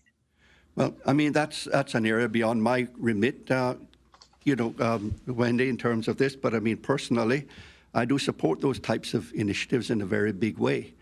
But where we are right now in terms of trying to get the economy open is a lot of these, developments are already started, already well underway. And the idea being to try and get them completed to, provide much needed employment. But I think it's something that does merit discussion, and as we move over, perhaps as we work through the development plan and implement the development of that's an area where that could be considered and ideas put forward. Okay, so there's nothing specific in this economic stimulus package that looks at the greening of the economy? Nothing that I'm aware of at this point, no. Okay. Can I just go back to my very, very first question, which is when can we expect to see what it was, the plan or the report, whatever it is that the public will be able to look at that you were talking about today? Yeah, I'm hoping to have that in a few days. Once I think my goal is to present it to Cabinet on Thursday. Okay. It hasn't been there yet. It'll be a couple of days after that, hopefully. Okay, great. So we could expect it early next week. Yeah, that seems reasonable to me. Okay, thank you very much. Appreciate it. Thank you very much, Wendy. Any final words from members of the panel? With that, we thank you, the public, for joining us for another press briefing here. Also to our esteemed panel for bringing us up to date on what's happening locally. A reminder to go online to gov.ky/coronavirus for the latest information. Also, we'd like to encourage you to watch a Child Month teen panel, which is airing right here on CIGTV at 7 o'clock tonight on our YouTube channel, as well as here on the broadcast channel at 7, 9:30, and 11:25 p.m. You can also watch it on the Department of Children and Family Services Facebook page. That happens at 8 o'clock there. The panel will take a look at the impact of COVID-19 on local teens. It'll also re-air on CIGTV from Monday the 1st to the 6th of June at 7 p.m. Of course, we invite you to join us here again on Friday. Until then, for those of you watching, please take a look at today's world and regional statistics.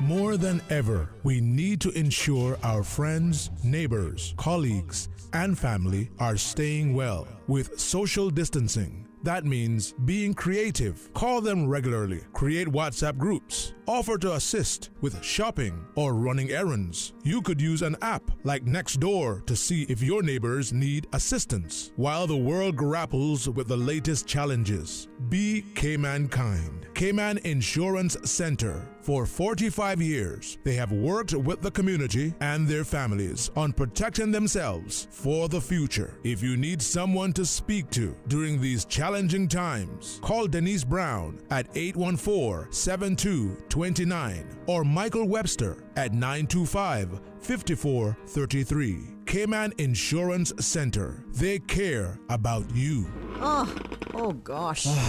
Don't let the stress of taking care of loved ones get you down. Home care, now made easier with Cayman Medical Supplies. 100% Caymanian owned. Cayman Medical Supplies now stocks a wide range of home care supplies. Hospital beds, all types of wheelchairs, including beach access wheelchairs, lifts, commodes, shower chairs, walkers, Curad brand orthopedic supplies. Free blood glucose monitors with the purchase of 1 pack of test strips, blue underpads, and a whole lot more. Need home care convenience? Drop by Cayman Medical Supplies at 93 Smith Road, Windward Center, or call 949-6211. Free delivery. Open 9 a.m. to 5 p.m. Still delivering island-wide for your convenience. We have in stock blue surgical masks, infrared thermometers, and N95 masks available at retail and for delivery Monday to Saturday. The Lions Club of Grand Cayman would like to inform the community that due to COVID-19, the Benzorama fundraiser scheduled for June 6, 2020 will be postponed until further notice. New dates will be announced once government has given the all clear. Please continue to remain vigilant with your social distancing, hygiene practices, and home isolation where necessary. Wear a mask when out in public, and remember to maintain the 6 feet social distancing requirement. Do your part, Cayman. Stay safe, stay home, save lives. Together, we will win the fight against COVID-19. The Lions Club of Grand Cayman, proudly serving the Cayman Islands for 48 years. Obey the laws and wear the gauze. Protect your jaws from septic paws. Stay clean, Cayman, with hand sanitizer from $3.25, 10 surgical masks for $9.99, and 2 packs of KN95 masks for $6.99. Wholesale pricing available at all 5 Liquor for Less locations: Shedden Road, North Church Street, Savannah, Northside, and the McClendon Drive Airport location. Don't miss the incredible lockdown price markdown and manager specials exclusively at Liquor for Less. Hundreds of fine, starting from cases of ice cold below wholesale prices, and save $9 off liters. Prices so low we can't say it on the radio. Liquor for Less enforces the wearing of masks and social distancing while in store, and encourage other preventative measures to help stop the spread of COVID-19, such as consistent hand washing and only leaving home for essential purposes. Football Association. Hey fellas, we ain't gonna ever back down from nobody. This is Alfredo Whitaker, president of the Cayman Island Football Association. I don't care who it is. This is a brotherhood. And if we stand strong together, We can't be denied. Show your support. Your teams are working hard to be the best. CIFA. Cayman Islands Football Association. Building a better future for Cayman football. If one of us go down, we have another, and another, and another that's ready to fight. Radio Cayman and CIFA, your team. 2020, your year. So let's hit this field and bang them. CIFA, Cayman Island Football Association. Go out and support the matches in your district.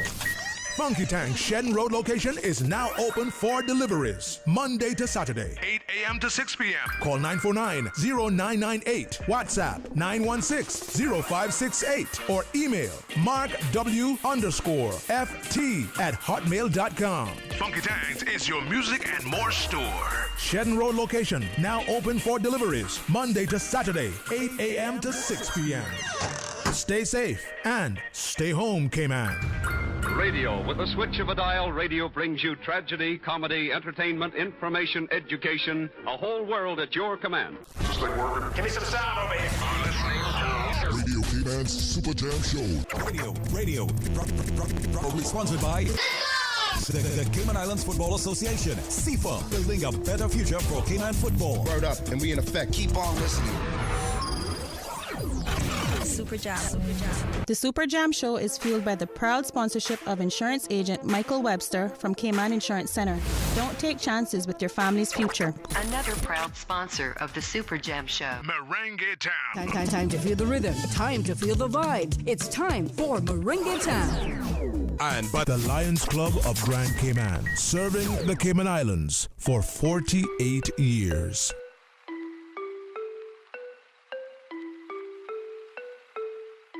Yeah, summer came early, watching you work it, tight like a bandana, you make them thirsty. Yeah, she just be backing it up, won't catch me passing it up. Girl, say me love you, just want to touch you, The way that she steaming it up her sauna, footwork move like she come from Ghana, monkey rum like she want banana. Marry you, maybe girl, I wanna.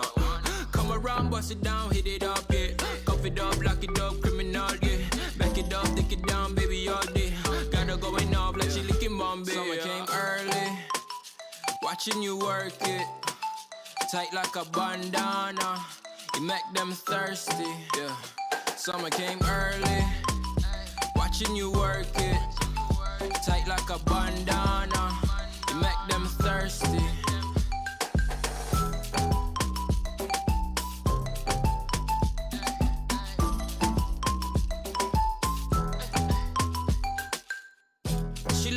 So bars, wrist up like a disco ball. Bust it down on my drip so hard. Bumper all of my you ain't gotta say much at all. Telepathic, my accent is passion. Your rap is attractive. Can't imagine the fact that your dance is a trance that can put them in a casket. It's massive, no catfish. Kill them dead. Girl, lock it up, don't get them. Yeah, come put it down, come sit down. Yeah, long money, but go all day.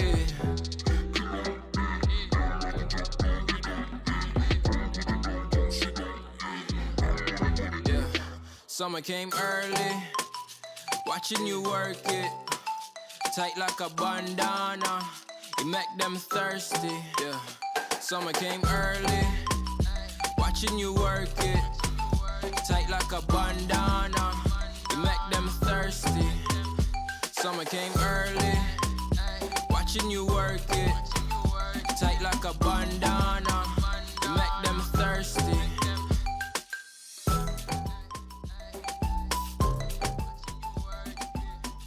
Super Jam. New music.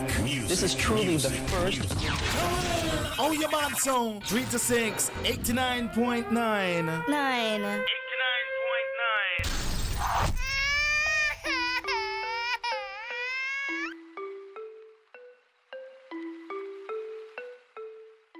Yeah, summer came early, watching you work it, tight like a bandana, you make them thirsty.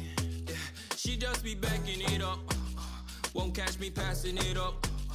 Girl, say me love you, just want to touch you, The way that she steaming it up her sauna, footwork move like she come from Ghana, monkey rum like she want banana.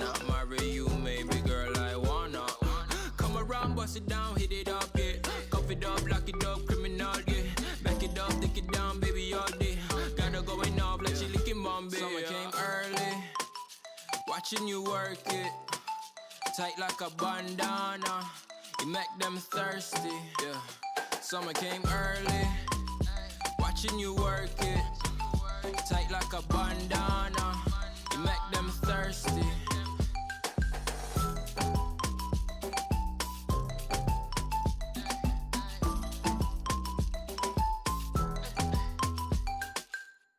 She like a calypso bars, wrist up like a disco ball. Bust it down on my drip so hard. Bumper all the mic. You ain't gotta say much at all. Telepathic, my accent is passion. Your rap is attractive. Can't imagine the fact that your dance is a trance that can put them in a casket. It's massive, no catfish. Kill them dead. Girl, lock it up, don't get them, yeah. Come put it down, come sit down, yeah. Long money, but go all day.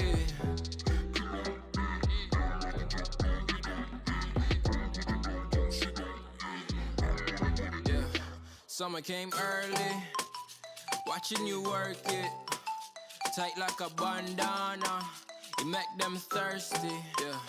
Summer came early, watching you work it, tight like a bandana, you make them thirsty. Summer came early, watching you work it, tight like a bandana, you make them thirsty.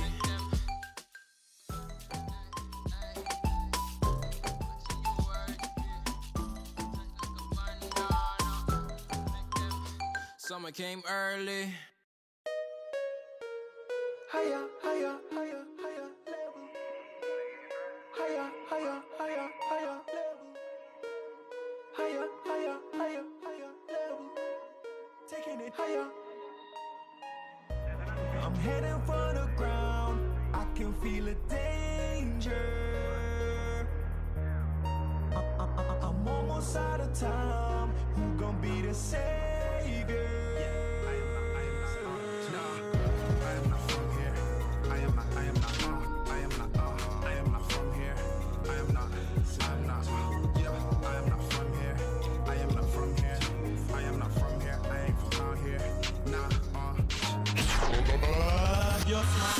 Radio Cayman, your number one source for local music. Hear it here first. Higher, higher, higher level. Higher, higher, higher, higher level. Higher, higher, higher, higher level. Taking it higher. I'm heading for the ground. I can feel the danger. I'm almost out of time. Who gon' be the savior?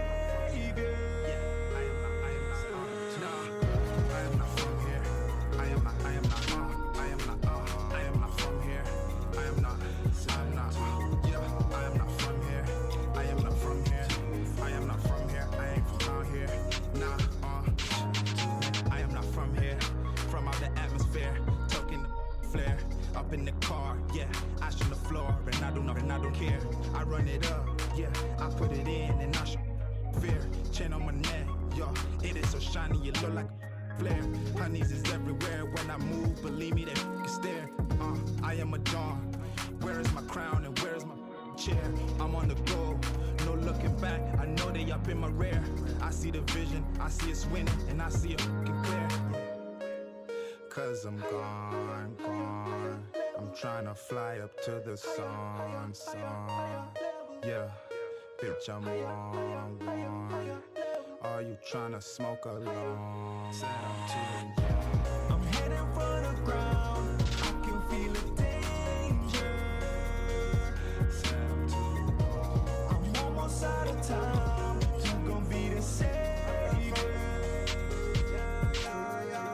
My eyes so low, I can't really see, but I really hear the sound clear. And what they don't know, this time around they gon' really get in my clear. What you know about here? These niggas ain't from around here. Says I really been out here. Every single year, yes, all year. Every time it's a movie, you gon' have to excuse me. I don't got time for groupies. Them type of things don't move me. Ball so hard they wanna sue me. Why these niggas so moody? That's why I'm gone. The next flight I'll be on. I'm so gone. I'm so gone. I am not from here. I am not. Yeah, I am not from here. I am not from I'm not from here. I am not from here. Yeah. I'm heading for the ground. I can feel the danger. Yeah, I am not from here. I am not from here. I'm almost out of time. You gon' be the savior. Yeah, I am not from here. I'm about to take off on a flight. I'm heading up to the sky. Got wings I can fly. I'm not coming down.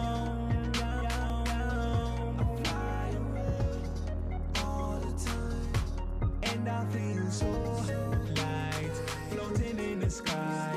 Don't you kill my vibe, 'cause I ain't coming down.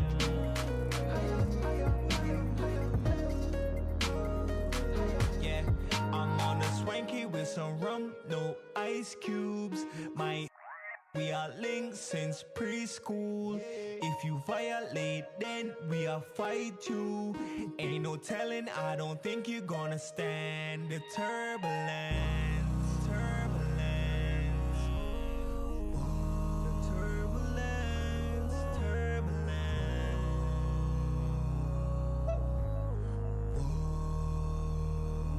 Yeah. One thing's for sure and two things for certain. Judge my guide, guide me till the very end. 'Cause the world full of turbulence. Area code 345 LSN overtime. Area code 345 LSN overtime.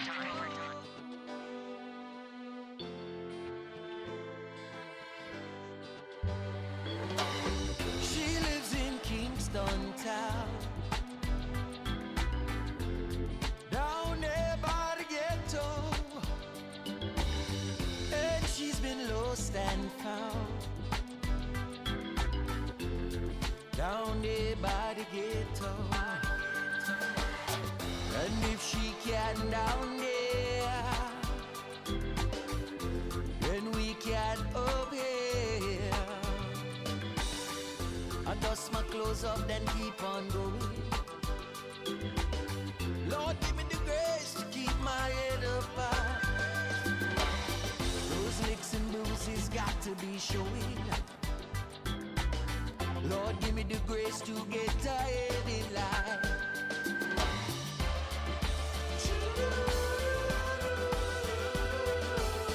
Lord, give me the grace to get ahead in life.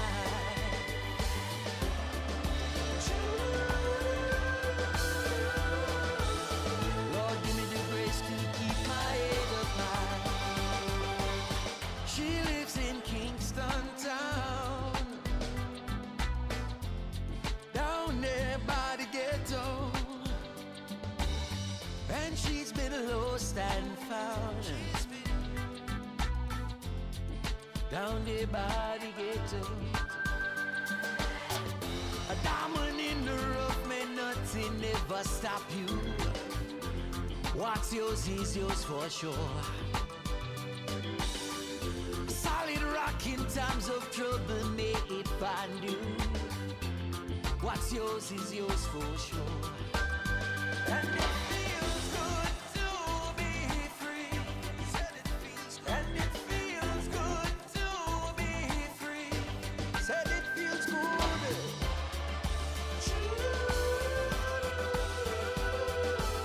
Hold your head up high.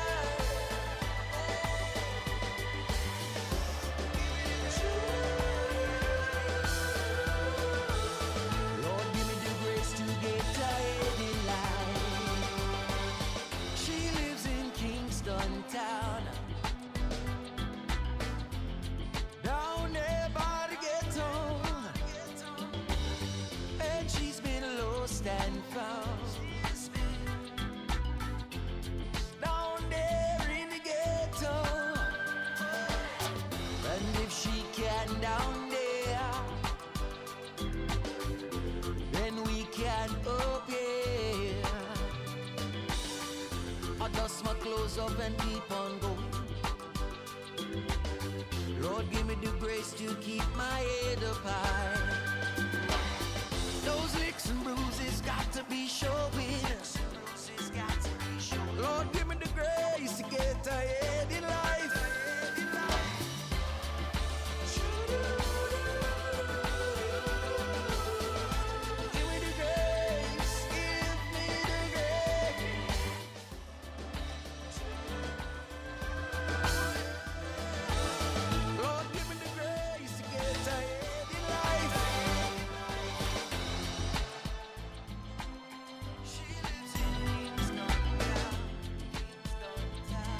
Radio Cayman. What the name of that song you just played? Add us to WhatsApp today. 925-3261. That's 925-3261. Radio Cayman. Radio Cayman, did Anna get that text message that I sent to Anna? Today's biggest news. Radio Cayman. It's only 2 species that we have, on the island. Generations present. Your voice, your choice. For today's biggest news. Access information. Local, regional, international. This is headlines from Radio Cayman's newsroom team. Today's biggest news. 3 positives for COVID-19 as Cayman surpasses the 10,000 mark for testing. Chief Medical Officer Dr. John Lee says we now have 140 positives for COVID-19 with 71 asymptomatic cases, 1 symptomatic case, and 67 people have recovered from the virus. Good afternoon, I'm Dion Anglin with your headlines. In news elsewhere, police in Iran have arrested a man accused of murdering his 14-year-old daughter in a so-called honor killing that has sparked widespread outrage. Romina Ashrafi ran away from home in Gilan province with her 35-year-old boyfriend after her father objected to their marriage. The pair were found by police and Romina was sent home despite reportedly telling police she feared for her life. Last Thursday night, Romina was decapitated by her father with a sickle. And a Canadian court has ruled that the case of senior Hawaii executive Meng Wanzhou, who is fighting extradition to the United States, can go forward. A judge found that the case meets the threshold of double criminality, meaning the charges would be crimes in both the U.S. and Canada. The U.S. wants Ms. Meng to stand trial on charges linked to the alleged violation of U.S. sanctions against Iran. Her case has created a rift between China and Canada. That's a wrap of your headlines. I'm Dion Anglin. Stay in touch with Radio Cayman for the latest in news and information. Follow Radio Cayman on social media, Facebook, Instagram, Twitter. Download the Radio Cayman app or log on to our website, www.radiocayman.gov.ky. Radio Cayman, your voice, your choice, your radio. TC Cayman Football Association. Hey, fellas, we ain't gonna ever back down from nobody. This is Alfredo Whitaker, president of the Cayman Islands Football Association. I don't care